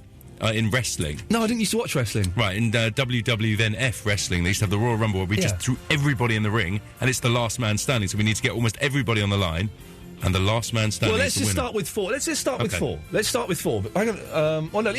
Right. Anthony. Hello, Ian. Hang on, how are they going to fight, though? Oh, Ian, I can wait. I don't mind. I want to wait. No waiting. No waiting, I'm afraid. It's a no waiting area. I can tell you how... the line. You're in the conference. You've got to speak. This is the problem, you see. This is the problem. It's beautiful chaos. Right. I can tell you why towns are twinned. Who can? Sam. Dan, away you go. You got him first there with the highest bid. Okay. It's basically when rubbish towns, they want a bit more tourism. Yes. So they say, if you like this, then you might like this. A bit like when you buy a book on Amazon. Oh, no, okay. It's nothing to do with that. It's a cultural exchange. No, it's towns, a lie. No, towns in England you're put lying. themselves with towns in Europe because it's a cultural exchange. And every year my school used to go to a town in Germany called Gutterschloss. Called what? Called what? Gutterschloss. Gutterschloss, yeah. Gutterschloss, there's no such place. Go there. To Gutterschloss? Yeah. Yeah. Gutterschloss isn't even a real place. It is. No, it's not. I looked it up. It It's is. not We're real. even now touring someplace in Poland. No, I just looked it up. It's not real. Yeah. No, sorry. Is he gone? No. Anyway, I want to be twinned with Mr. Bump. With who? Mr. Bump. He's also not real. Sorry. You need to come up with some real things here. Right, hang on. Sam, you've kept very quiet. No, I haven't. Oh, that's you. Right, Dan, you've kept very quiet. Indeed. Right, so, Anthony, your turn. Okay, now I want to talk to you about something else. Go on, then. You know Jim? Jim. Jim, who called up? Jim? Northern Ireland? Yes. Oh, Jim from Northern Ireland. I don't like the way he talked to you. He shouldn't talk to you like that. Who did you think he's talking to like that? He needs to learn a little bit of respect, doesn't he? Oh, something goes in. I found my bike. What? Your bike's been missing for like 18 months? Yeah, I found it. What do you mean you found where? I was walking down the street in my town, yeah? Yeah. And then there's a library locked up. And I thought, hold on, that looks like my bike.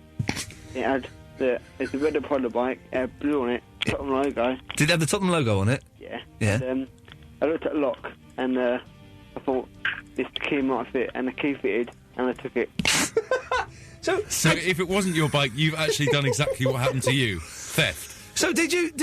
You've just admitted on the air that you're a thief. So, Anthony, did you... I'm not a thief, Dave. What? I'm not a thief, it is... Right. Are you sure it was your bike? Had you forgotten just where you parked your bike 18 months ago? No. It's got next to my house here, but I swear it's mine. Okay, well done. My stolen bike story is funnier. All right, this is... Okay. Yes, Harry. Because my bike got stolen. Right. And so I looked everywhere for it, and then I checked eBay, and the thief put my bike on eBay. You liar. No, honest to God, I got the wrong one. I got my bike back. You liar. Prove it. Yeah, prove it, Harry. Prove it. I got a bike in the garage now. Oh, Harry, you send me the picture and all the details, and then we see if it's true or not. I don't believe you. Not does Ian. I don't either. Have you prove it? Yeah, but then we believe you. But I don't believe you. Dan, do you believe it? I don't believe a word of it. Yeah. You're on your own. Harry, you got everyone. You got a whole bunch of weirdos calling you a liar. They call me a liar. I can't. You know what I mean? Harry, how much did the bike sell for? Mr. Bump story. Mr. Bump. This is going to be made up as well. Mr. Bonk. All right, go on quickly because I'm going to play the Killers. All right. I was at this festival party in like a dance tent, and there was a face-off between guys and girls breakdancing. Yeah. And I went in to breakdance. It was my turn to step in, and I went and did the worm, and I dislocated my shoulder. Is the worm? Is that like the caterpillar? Yeah, and I was more like a worm with a spade in the middle for it on the floor, out in agony. Brilliant. And I went into the first aid tent, and they fixed me up. Okay, right. Hands up anybody who believes that story. You're lying again, Dave. It's another true. lie. It happened last year. Yeah, it's a lie. And my uncle keeps popping out. Oh, come on. Harry, it's very sad, Harry, that you have to phone up and lie. 4-1. Not just once. Yeah. I mean, I've been judged by my peers, so obviously I'm lying. Yeah, by Harry. You are. Right, so Sam, your turn. Yeah. What do you want to know about sexy profession? Yeah, go. Oh, yeah, we did ask that. What's the world's sexiest profession? Well, optician. Because, you know, you go into that little room, they're a bit sexy, you know, they're coming in all clothed and everything. Not the fella that does my eyes, he's not. Well, that depends what you're into. You might be, you know... I'm into a bit of everything, but not the optician. He's a bit sweaty, my one. Well, I wouldn't go there, then. No. Right. Thus disproving your own theory. Yeah. Anthony, what did you want? About the bike, that's it, really. One more thing, Ian. Yeah. When my site's done, can I give you a link so you can have a look at that? What? My new website, you know? When it's done, can I show you it in that? Why not? Okay, fellas, listen. You've all been wonderful, wonderful callers. You're welcome. Right, shut up. You've all been wonderful callers. Come on now. Calm down. Let Ian speak, man. Thank you, Anthony. Thank You're you. welcome. So, what I need is, can you all introduce the song "Somebody Told Me" by the Killers on the count of 3? Okay? And then somebody told me by the Killers. On the count of 3, Harry. It's like a children's tea party.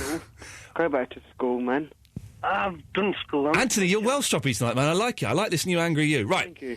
I've got an interview on Friday for a job. Shut up. I'm bored. I'm bored and I'm late. 1, 2, 3. Rockstar Nickelback live on Virgin Radio. Oh, unbelievable. I can only apologise. 0330 123 1215. More of your calls after this. And then some ads and stuff in it. Wow. Iain Lee. Hello. Virgin Radio.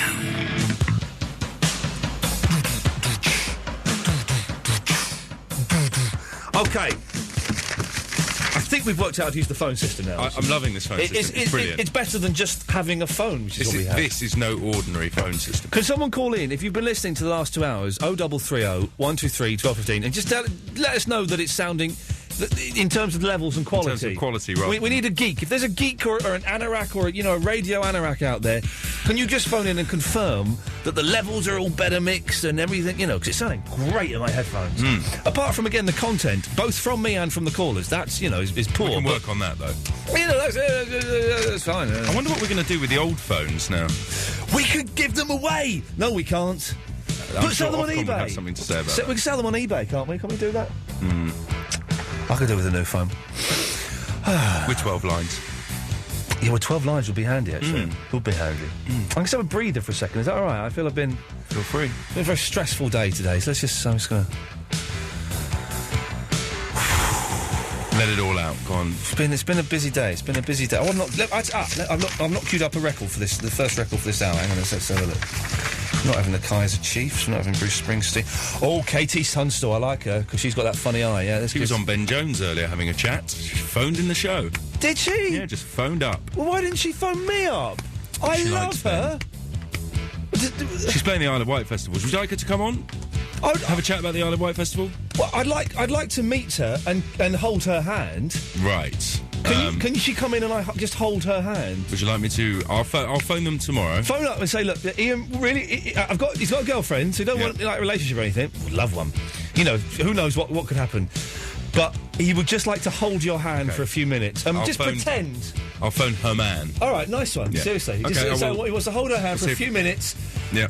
And you know, and then that'll be it. And then she can peck me on the cheek and she can go. We'll see if she wants to come in on maybe Sunday night. That would be wicked. Or one of the 2 weeks I'm filling in for Jeff, if that makes it easier for in July. That could work. She can hold my hand and then pecks me on the cheek and she goes. Not say anything. Just take a picture of it. Wouldn't it be great to get Katie Tunstall in the studio, but she doesn't say anything? So the only people will know that she's here if they look on the webcam. They'll see her. She won't say anything, and then she goes. We can certainly Put it to have her. a word. But mention the hand holding. That's all I want. Okay. That's all I want. Right. 0330 123 1215. We're still twinning listeners. I've got the list here so far. If you want to be twinned with another listener, or you want to be twinned with a celebrity, you're more than welcome to. 0330 123 1215. They will be typed up. They'll probably go on the Virgin website, I would imagine, probably beginning of next week, maybe mid next week or something. So that's fine and doable. We're also asking, what is the sexiest job ever? It's got to be either lady policeman or being Katie Tunstall. Those two jobs are pretty darn sexy, aren't they? Pretty darn sexy. What do you think the sexiest job is? 0330 123 1215. We're always at strawberry picking. Is it the biggest waste of time ever? Andy, are you a fan of picking your own strawberries? Yes, I think it's an amazing idea. Why? Well, can I ask 3 questions first, and then we'll go into why it's a good idea? Yeah? Why 3 questions? Is this going to like an isometric test? No, it's just like it'll determine whether I can convince you that picking strawberries and the rest of the listeners that it's a good idea. Okay, away you go. All right, do you like strawberries? Yes. Okay, cool. Do you believe in global warming? I'm undecided. Okay, cool, we can work with that. And do you think we should, like, support stuff that's British? No. No, why not? Well, why should we? Well, because it's our country, and it's like... So what? We're only here by a fluke of dust and semen and egg. That's the only... It's all fluke that we're here. Okay, fair enough, cool, we can work with that. All right, if you possibly believe in global warming, then one definite argument for picking strawberries is if you go and get them from, like, a local farm, it's not loads of food miles, so you're not contributing to global warming, if you potentially believe in it. Well, but if I drive to the farm... Well, if you drive to in my 4x4... Well, it's better than going in a plane all the way from Spain. Is it? Yeah, I reckon so. Well, you reckon so. You reckon so. But if hundreds of people drive... There's no farm near me, although apparently there's one in Camden now.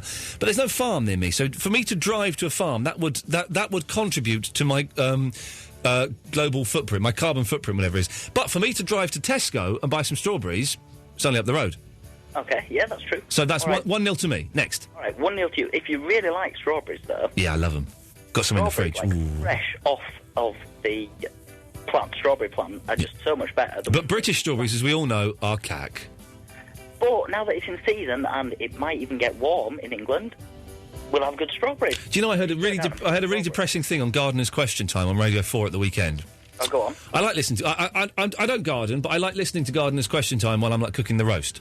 Oh, okay, cool. Yeah. That in 3 weeks' time... Yeah. The days are going to start getting shorter again. So that'll mean we'll get not as much sunshine. It means summer's almost over. Oh, it's virtually winter again. No, it can't. That's just not on. It should stay lighter for longer. We should like move Britain of round and across to Africa. Spain. Yeah, over there. Let's move Britain to Africa, for God's sakes. Yeah, and then we've got like better weather, better strawberries, and longer summer. Yeah. Okay, well... No, just to say picking your own strawberries, and one of the things that I disagreed with earlier on, you said, like, you can't have them or eat them while you're going round, but the farmers allow you to because it's tasting... No, they don't. They don't allow you to. That's stealing. What they should do, right, is they should weigh you when you go in and weigh you when you come out. That's true, but what if it's really hot, because it's obviously our 3-4 weeks of summer now. Yeah. What if you sweated and you weigh less, so you eat some strawberries and then you still weigh the same? Connie? Oh, yeah, hi. Yeah. Is he convincing you at all that that picking your own strawberries is worthwhile? To be really honest, I wasn't listening to him. What was he saying? I wasn't listening that much either. It's so much fresher if you pick them straight off of the strawberry plant rather than if they've been sat in the box. Well, that's obvious. If you pick something straight away, of course it's going to be fresher than if you pick it and eat it later. Exactly. So don't you think that picking your own would be better because they taste much nicer? Who cares? Well, they do taste nicer. She's got a good point, Andy, so I'm going to cut you off. Connie, what do you want? I want to be twinned I want to be entwined or twinned with Anxious Man. Really? Yeah, he's such a great conversationalist. Okay, well, the Anxious... For those who don't know, the Anxious Man... Well, if you don't know who the Anxious Man is, I'm not going to bother explaining. It's tough. He just phones in from time to time. Connie, it's done. You're on the list. Hey, that's cool. Yeah, it is cool. Wait, what's that accent? It's like Midwest. Of America, of course. Okay, so whereabouts... Do you know, do you know America at all? Yeah, I do know. Yeah, it's that big country to the left of us. You know, Seattle. Yes, I know Seattle, yeah, in Washington. I didn't think Seattle was in the Midwest. Yes, it's not. It's sort of it's the bottom, isn't it? It's sort of the south. No, Seattle is right at the top. It's just underneath Canada. No, that's not Seattle. Yes, that is Seattle. Okay, and what That's state? where What? the Pixies come from. Right, you're not really from America, are you, Connie? What are you talking Who's about? the president of America? George Bush. To be honest, there are quite a lot of Americans who don't know who the president is. Okay, she's got that. Okay, let's think of a question we can ask. Yeah. Oh, yeah. Who used to own America? What do you mean, own it? Before Americans, who the used Pilgrims? The Native Americans? Not the Native Americans. They never owned it. Yes, well done. Okay. Okay. Okay. What's the best American film ever? This'll test you. Blazing Saddles? No. The Producers? No. I'll give you a clue. It's not a Mel Brooks film because they're all rubbish. The best American film. Some Like It Hot? No, it's Back to the Future 2. You're not really American. Oh, I like Back to the Future 1 and 3, but... No, you're not American. I'm cutting you off. I'm not having a fake American coming on here and sullying the good name. Have I cut you off, Connie? Fake. No, you have not. okay. I'm going to cut you off. Okay, that's him. Got rid of. No, we don't need him anymore. I'm He's still a here, Connie. You didn't cut me off. I've cut you off. No, you didn't cut me off. I'm cutting you off. You've been cut off. I'm cutting you off. I'm chopping your head off right now. Hang on. Andrew, You've been cut off. You're fake British. Hang on. I've cut her off. Paul! Hi, Ian. It's an odd show this evening. I'm filling in... By the way, I meant to say to him, I'm filling in for Jeff. He's on holiday, so, get over I like it. the Jeff show. I was tuning in anyway. Well, the Jeff show, I'm a big fan. Everyone's emailing in, oh, you're rubbish, you're not as good as Jeff. I like Jeff. It's not a rivalry between us. It's not... I know. What I like about both of you is you're not really horribly DJ-ish and talk about all the celebrities you've met and all that business. Well, because all of the celebrities I've met are pretty bobbins, I'll be honest. I don't think I've met any cool celebrities. I've got Roger Moore's phone number. Oh, that's quite cool. But I've never phoned it. I stole it. Just get really drunk and text him something. Well, I did. I stole his phone number, and I've never, I've never dared use it. One day I'll phone him up and shout abuse to him down the phone, but not tonight.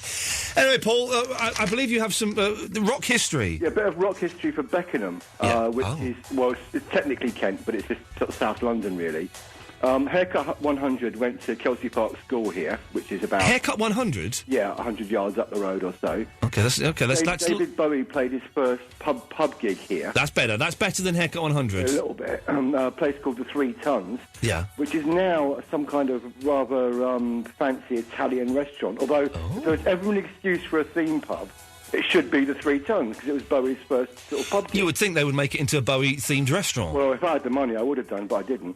And the other one was a bit of if you're back in July covering, I'll update you. Yeah. But there's a place just halfway between here and where my mum lives, which is called Purple Haze. I don't know where your mum lives, Paul. Oh, sorry, it's only a mile up the road. Oh, okay, right. So I just just to clarify. Sorry, yeah, I should have said that. Thank you. It's it's called Purple Haze, and a neighbour said that Hendrix stayed there for a while. Right. Hence the name. But it's the most twee bungalow you've ever seen in your life. Hendrix in a tiny little bungalow. Yeah, exactly. Paul, would you agree with me that Jimi Hendrix is the most overrated person in popular musical history? He's overrated, but he was excellent. He was a racket. Oh, God, he's a good guitarist. He was all right.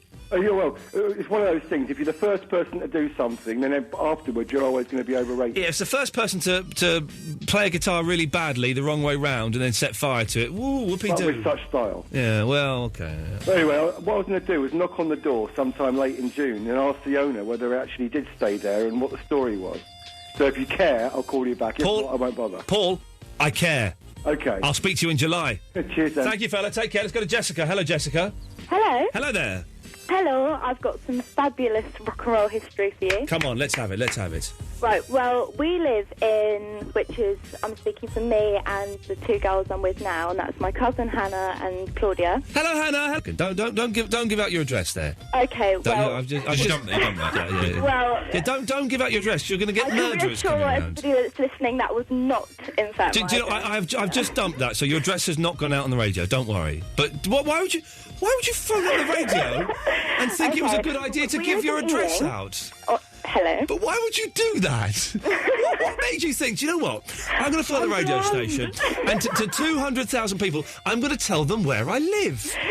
Don't do that. Right, OK. Well, the history comes from the very house, you see. OK, well, you can tell us about the house, but don't tell us the address, you silly woman.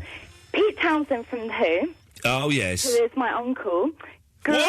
Whoa! Stop it. Stop what now? You live in Ealing? No, yes. Hang on. Pete Townsend's your uncle? Yes. Get me to meet him.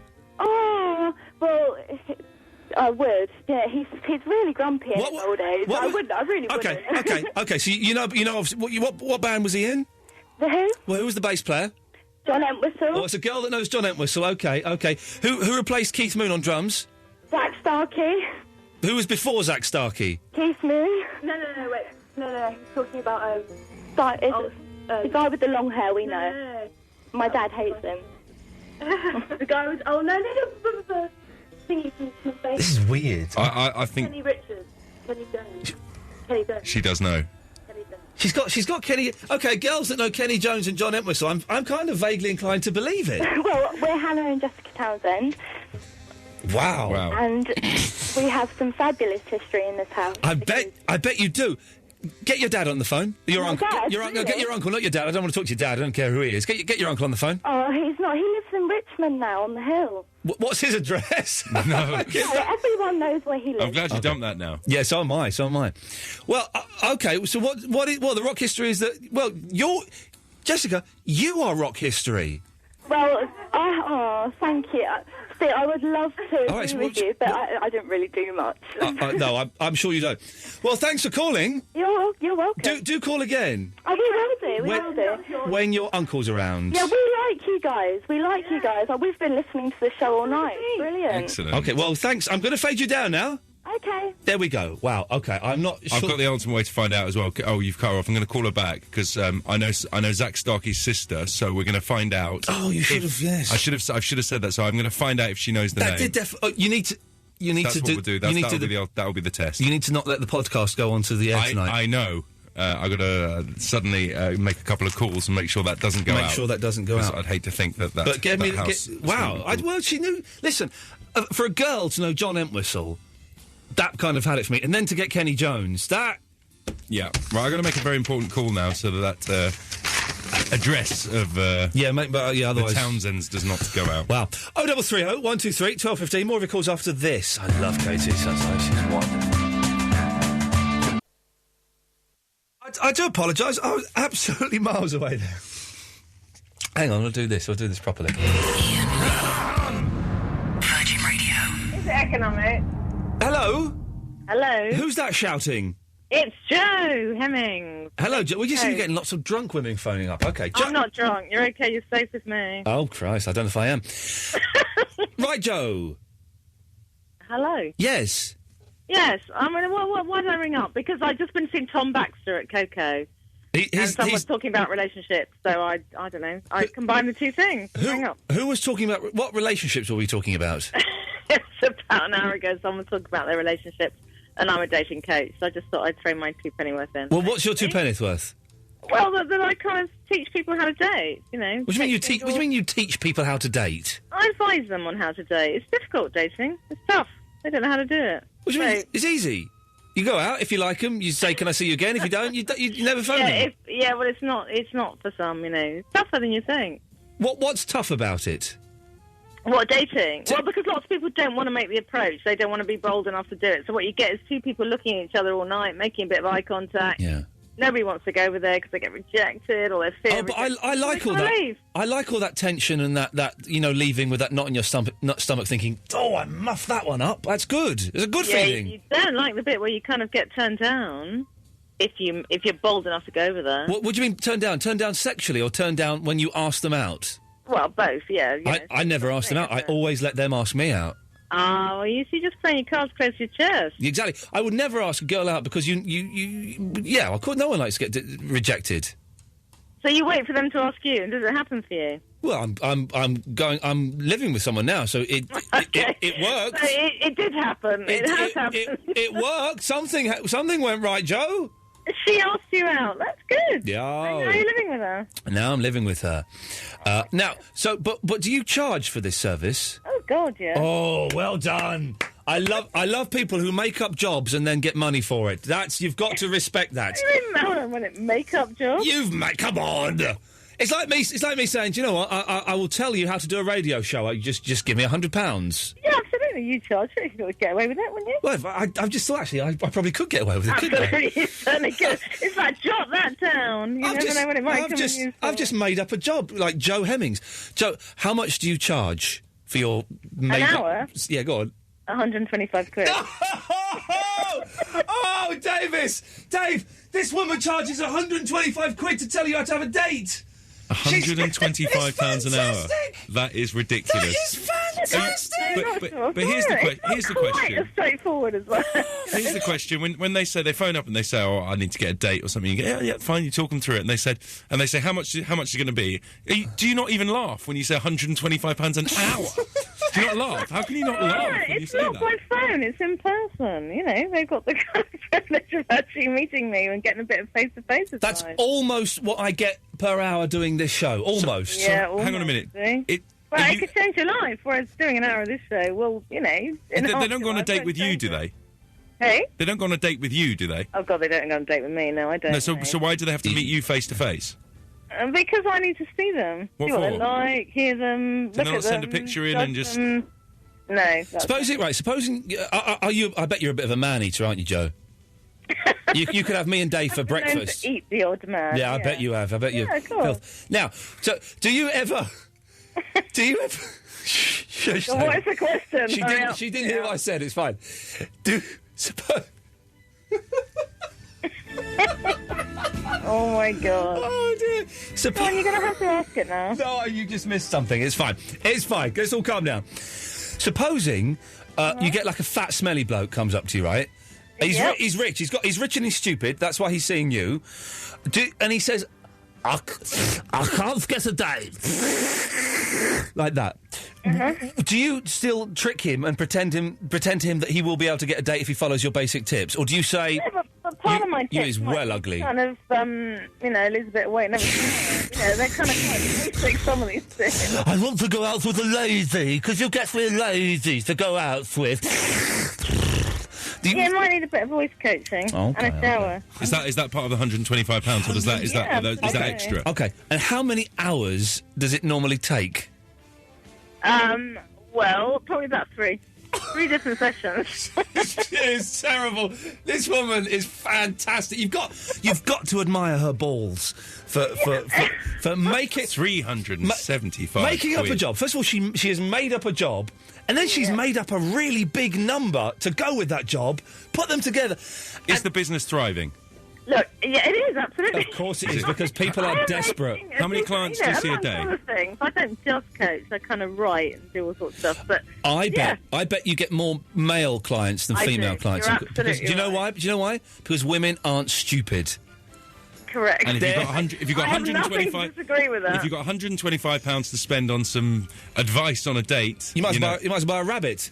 No, they might as well ask their girlfriend. And blokes don't do that. They just want to pay for service and get it. Oh. Do you offer? Do you?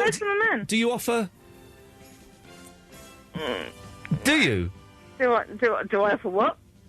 There was a blank. Someone bleeped the last word out. Do you offer extras? Not in the way that you think. No, I mean, he means like advice. I might tell them how they might get extras, but I certainly don't offer. No, he means advice on what the restaurants that they should go to are. That kind of thing. I don't know what you offer. Yes, I offer those kind of extras. Okay, and are you single? Are you married? Are you courting? Courting?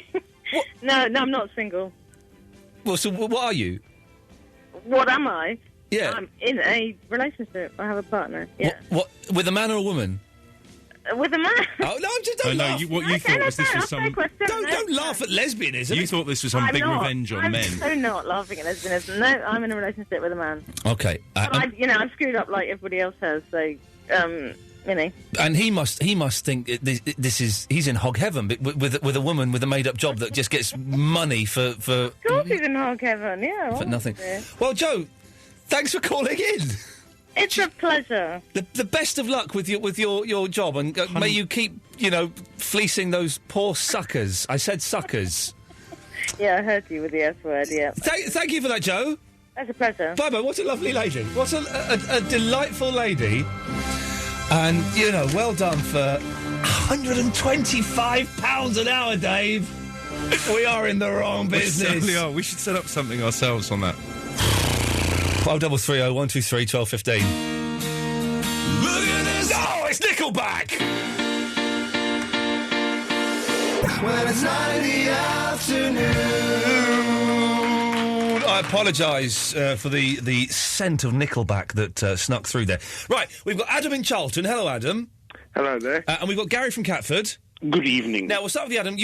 Earlier on, I've forgotten we'd even mentioned this.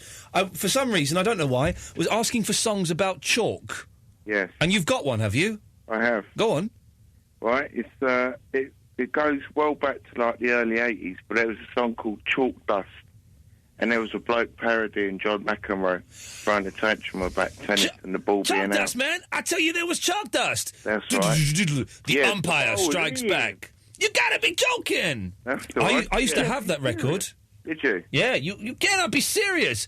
The umpire strikes back. Yes. But he shot and there's him. something else as well. Yeah. Would you mind if could I be twin with the matchmaker lady? What's not to like about her, eh? She's fantastic and she's loaded. And she's clever. Davis, what was the matchmaker lady? She's not really a what was her? Joe. Joe, was it? Okay, Yeah. Joe the matchmaker. Joe in Greenwich. You've forgotten her name already. You're not worthy of her. Adam's fallen a little bit in love, haven't you? Yeah. Got a bit head over heels, hasn't he? I mean, fair play. She sounded like a wonderful woman, and you know that you're going to have a great night with her. But yeah. 120... She's going to pay for it all as well. if she'll have me. She can afford to. She can afford to. £125 an hour. You can't knock it, can you? Well, although you'd like to. Adam, thanks for calling in. Cheers for that. No worries. Yeah. Good lad. You're twinned with Joe the matchmaker. Gary. I don't suppose Joe left details of her company at all. No, we should have got some details actually. Yeah, Do you know, we never got any of the advice that she would give someone. She just phoned up. She said, "Oh, I've just been to see Tom Baxter, and you were talking about relationships, so I thought I'd phone up." What? Shameless plug. Shameless plug. Although she gave out none of her details, unlike Pete Townsend's niece, who gave out her address. I almost booked her a pizza. Oh, man alive. Anyway, Gary, yes. I also have two Chalk songs. Oh, okay. There was an album that Joni Mitchell did in the mid-80s called Chalk something. Chalk Dust also. It wasn't Chalk Dust. The mid-80s, a cruel period from every singer-songwriter who started in the 60s. Indeed. And PJ Harvey had an album called White Chalk. I don't. And a song called White Chalk. No, I'm thinking of Beth Orton. I quite like Beth Orton, but not PJ Harvey. I always get confused between Beth Orton and someone else. I interviewed, but Beth Orton came on Rise once, and it was quite cool actually. We had her and Evan Dando from the Lemonheads, and I can't even begin to tell you what they were planning to do after the show. I can't. Wow. Did it have something to do with Toast? Yeah, Toast was involved. Yeah, it was rock and roll. But Beth Orton was really cute, like really cute and friendly and lovely. And you thought, she's got sort of longish, blondish, sort of I'd like to wrap you in a blanket and put you in the boot of my car. No, I'd like to, wrap you up and really make you a nice cup of hot chocolate and we can watch a film together. That'd be nice. Yeah. Hey, Katie Tunstall's coming in and I'm going to hold her hand. Oh, can I come in and hold her other hand? No. Oh. She's a one-hand girl. I mean, she's got two hands. She plays guitars, but she only holds hands with one man. I'm disappointed. Oh well, bye. Okay, see you later. Let's go to, hiccup, sorry. Marie, hello, Marie. Hi. Hi there, Marie. Hi, I just wanted to say that you lot are sounding really good. That's it. Well, thanks for calling. Okay. Bye-bye. What a lovely lady. What a lovely, lovely lady she was. That's, yeah, fantastic. Marie? Yeah? Oh, you're still there. I can't cut you off for the second, so we'll say... did you hear Joe, the matchmaker, calling in? Yeah. Would you pay £125 for dating advice? No. Well, do you... may I ask, are you in a relationship? No, I'm single. Oh, no, why? Are you ugly? How dare you? No, I'm just asking. How old are you, Marie? I'm 25. Oh, man alive. So that clock is ticking, isn't it? Oh, my God. You don't get one soon. You're going to be on the shelf forever. I know, but I've had lots of offers, but I'm just a bit too picky. Oh, now you're talking a bit. You're starting to sound... Now, don't take this the wrong way. Okay. But you're starting to sound like one of those mental girls. Oh, my God. Okay, I'll take back everything I said, yeah? No, what? No, don't. No, what I'm saying is, maybe I've expressed it wrong. In as much as that you are very picky, and you know exactly what you want, yeah. And until you get that, nothing is good enough. No, but, I mean, to be honest, I say that now, yeah, but if I met someone that's really funny... And rich? You know, no, really funny, because, I don't know, anyone that I can really laugh with. Because she'd live in a cardboard box as long as they can laugh. Yeah, exactly. Well, let's try. Keith? Yeah? Try and make Marie laugh. I think you could be onto a good thing here. I'll date it. I'll date it. Keith's got a funny accent, hasn't he, Marie? You wouldn't want him. Oh, God, don't say that. Well, Keith, where are you from? Accent. Where are you from, Keith? Well, I'm Bromley born and raised. You have my apologies. It's mixed with Safe now. Mixed with Faith? Safe. The George Michael album? No, Safe. Faith? Safe. Faith? East Sussex. Oh, Faith in East Sussex? Yeah, that's right. Well, Marie, Marie, what physicality of a man are you looking for? Well, he has to have nice eyes. I've got brown eyes. Brown eyes, nice? Deep grey. Any colour's fine. As long as he can see out of both of them? Yeah, I can. As long as I haven't had too much to drink. All right, Keith, shut up. You're not really winning her over with this talk. Anything else, Marie? Sorry? Yeah. Anything else? Oh, sorry. No. Well, Marie, keep listening. Maybe some weird pervert, maybe a caller will phone up and want to ask you out on a date, and we'll just give them your phone number, yeah? No. OK, we'll do that. Thanks for calling. Bye-bye. Wow. Yeah. Keith? Yeah? What do you want? Oh, I was just saying, your show is fantastic tonight, mate. You don't need to kiss my ass. No, I listen to Jeff, right? Yeah. I work late, mostly finish at 10. Okay. And then I spend the next 3 hours listening to the radio. Yes. Because I'm fully wound up from work. Yeah. Well, you say wound up from work. What do you do at work that winds you up so much? I'm a duty manager in a supermarket. That would wind me up. So that would wind me up no end. Yeah, a lot of running about. Oh, man alive. You've got to take about 3 hours just to wind down. Just to wind down. So you listen to the excellent award-winning Jeff show normally, but Jeff's away on holiday. Yeah. Well, he's away on holiday, but you're doing a good show. Well, Keith, different horses for different courses. Exactly. Well, Keith, listen, I've got to go because I'm late playing a song, but thank you very much for that. Okay, right. Cheers, fella. Bye-bye. 0330 123 1215. Last few minutes of the show before Tim Litchfield at 1. Oh, it's blooming Nickelback. What is that doing there? We're meant to play this one.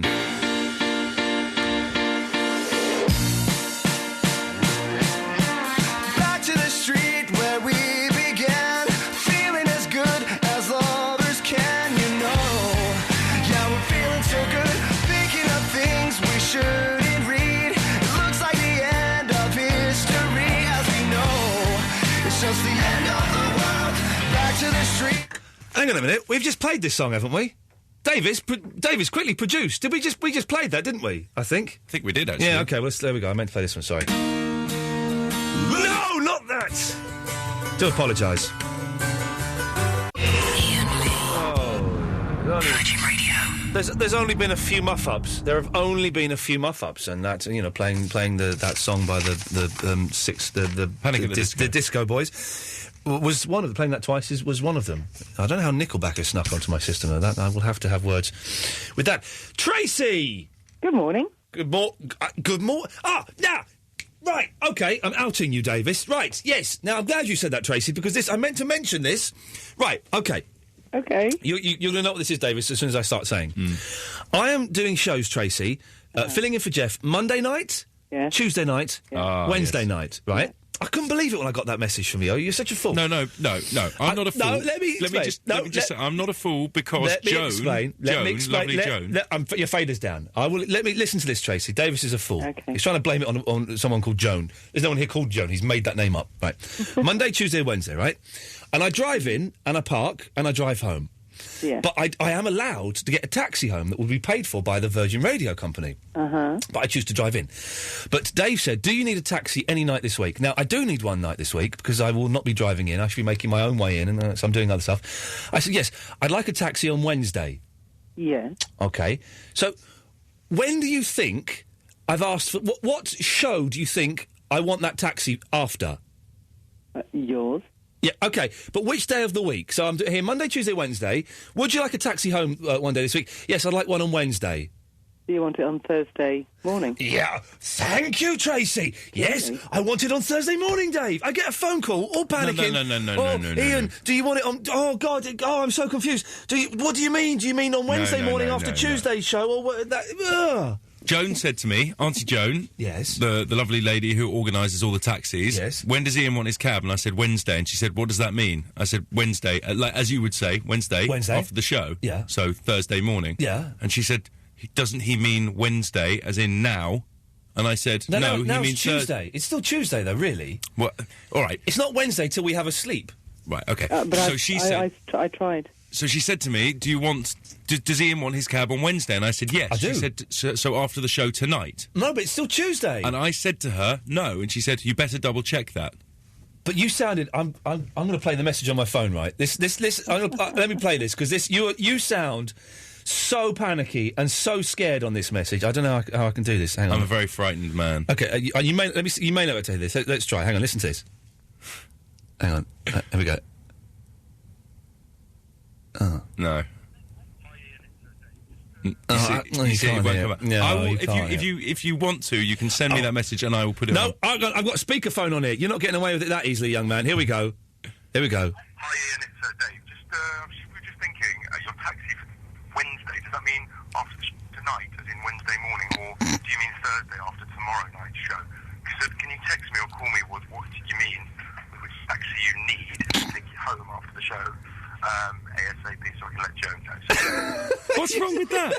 You're like sound so panicky and scared that you're going to make the wrong call. Well, no, I wasn't panicky or scared. I just thought it was a courtesy call to make sure that we'd all got everything right. It's a courtesy if you don't call me. Because...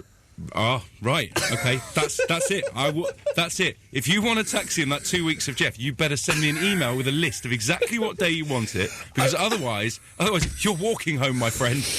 Do you see what I have to put up with, Tracy? This is all I'm trying to do is do a radio show to entertain people, and this is the kind of abuse I have to suffer day in and out. To be fair, yeah, if you got the cab the wrong day, you'd be more upset. Well, no, if I got the cab today. Don't start nodding. Yes. No, she's got a point. If your cab didn't turn up, you would be spitting fire. No, if the cab turned up today, I'd say, you've muffed it up, Dave. You have to pay for that cab.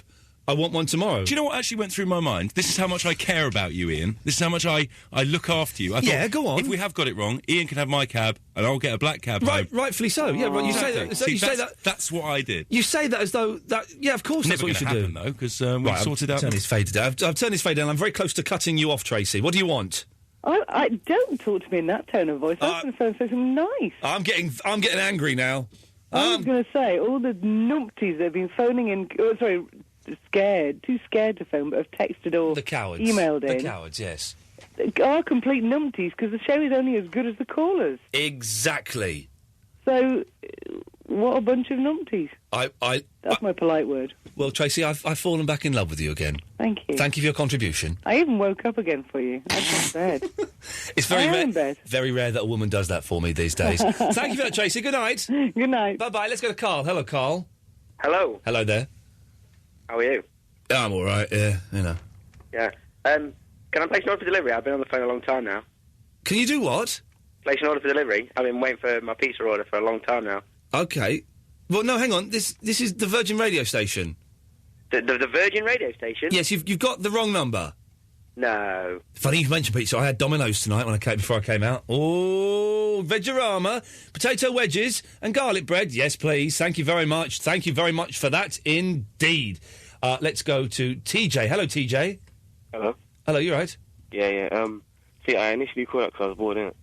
But, I think I might have found something you could help me with. Okay. It's like relationship advice, innit? Right, okay. See, right? There's this girl at college, yeah? Yes.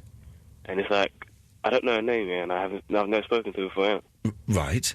But the thing is, right, I don't know how to put this, but it's like, I mean, how should I approach her? What should I do? Help me, please. Well, TJ, from years of being shy, nervous, and awkward, what you should do is just go up to them and ask them out. I've decided. There are so many girls. Yeah. I could have got the snogs in with. I could have gone out with. I could have had relationships with. If only I'd had the confidence to go up to them and say, "Do you know what, I quite fancy you? Do you fancy going out?" It hasn't happened for a while, but a few years ago, I bumped into a couple of people that I used to really fancy and didn't do anything. And I said, "Do you know what? When we were at college, when we were at school, I really fancied you." And they went, "I really fancied you. Why didn't you ask me out?" But the thing is, like, it might not be the same thing with me. That might not be the case. She might just be like, "Go away." But then you know what? Then you go and find someone else. I know it's easier said than done. And if someone said that to me, it would have still taken me another 20 years to realise that that's what I should do. But man, listen, TJ, come on, get in there. Listen, right? Welby. Yep. I'm speaking good sense here, aren't I? You're speaking sense. How old are you, Welby? I'm 20-something.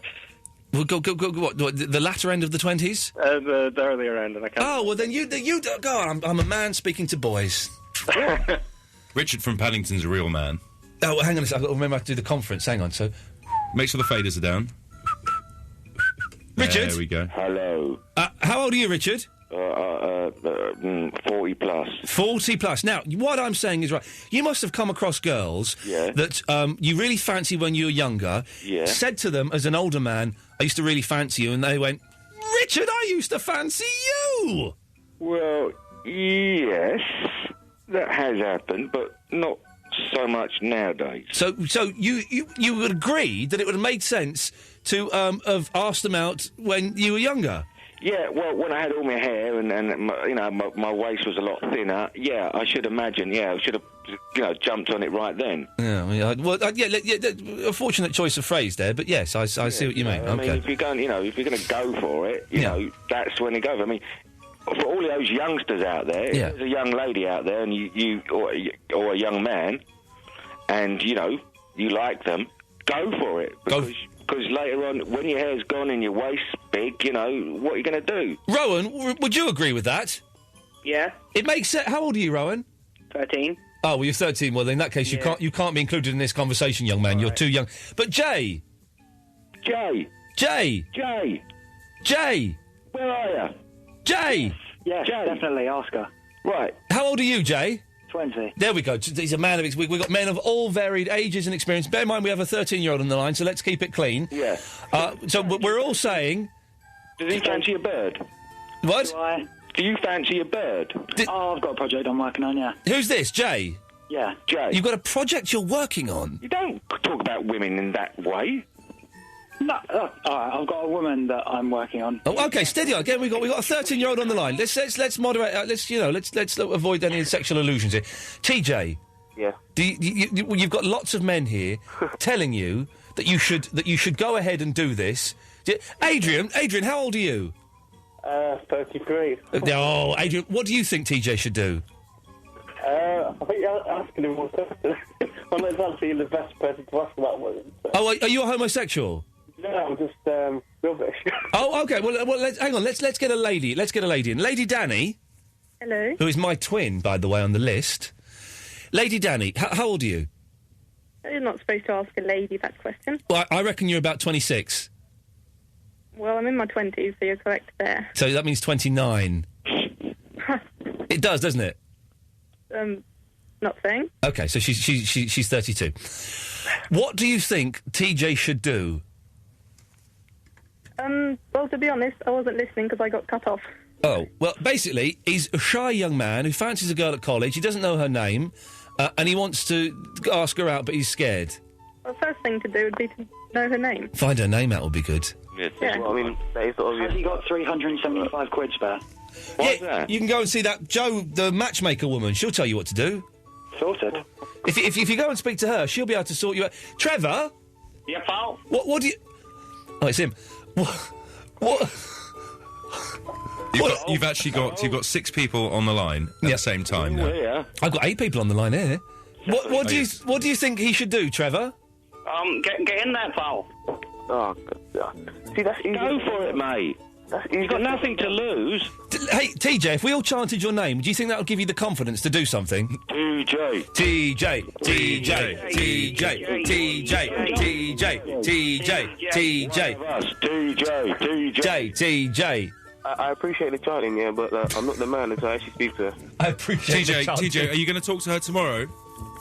Yeah, I will. TJ, can we call you back tomorrow night and find out what happened? All right, yeah, go on. All right. Nice one. Well, thank you for that, TJ. Thanks. Right, who else wants to have a go now? Go at what? Well, the radio. You. Jimi Hendrix. Genius. He's rubbish. No, Purple Haze. Well, hang on. Listen. I've muffed up the timings, okay? I've muffed up the timings. I've only got, I've got about 90 seconds to do this. The last ad break is 10 seconds. I know, but I've got to play the Clash, so I've got 90 seconds. Yeah. There's a call from Kazakhstan. I think we should take it. It is actually officially from Kazakhstan. Look at the code. I know. You take it, because I've had this before, and it's normally just kids swearing. Right, listen, so we've got 90 seconds. Yeah. I haven't got time to deal with all of you. Yeah. So can you all just do what you... I'll explain that in a minute. Can you all just do what you phoned in to do now? Jimi Hendrix is one of the greatest guitars ever. I don't know what you understand. Jimi Hendrix was a consummate genius of guitar. He reinvented the guitar. He actually made the guitar. Everybody else is rubbish compared to him. He's the definitive genius of guitar rock. Are you still going on about that old clapped-out rocker, pal? He's dead. He died. His genius went with him. He's not been replaced. He will never be replaced. Pal, you listen, you were a load of racket, pal. What? You were a load of racket. No, this man knew his... He had his chops down. He made his chops in the chitlin circuit in America. He played with Little Richard. He did his apprenticeship. And he did choke on his own vomit. Yeah, he did do that. But... and he also took Purple Haze LSD. But without him, rock guitar would not exist. What about the Beatles kind of inventing metal and stuff like that? No, they didn't invent metal. They invented... Helter Skelter? Helter Skelter, but that came after Jimi Hendrix, didn't it? They was when Jimi Hendrix... I'm back tomorrow. Tin Litchfield is next. Thank you very much.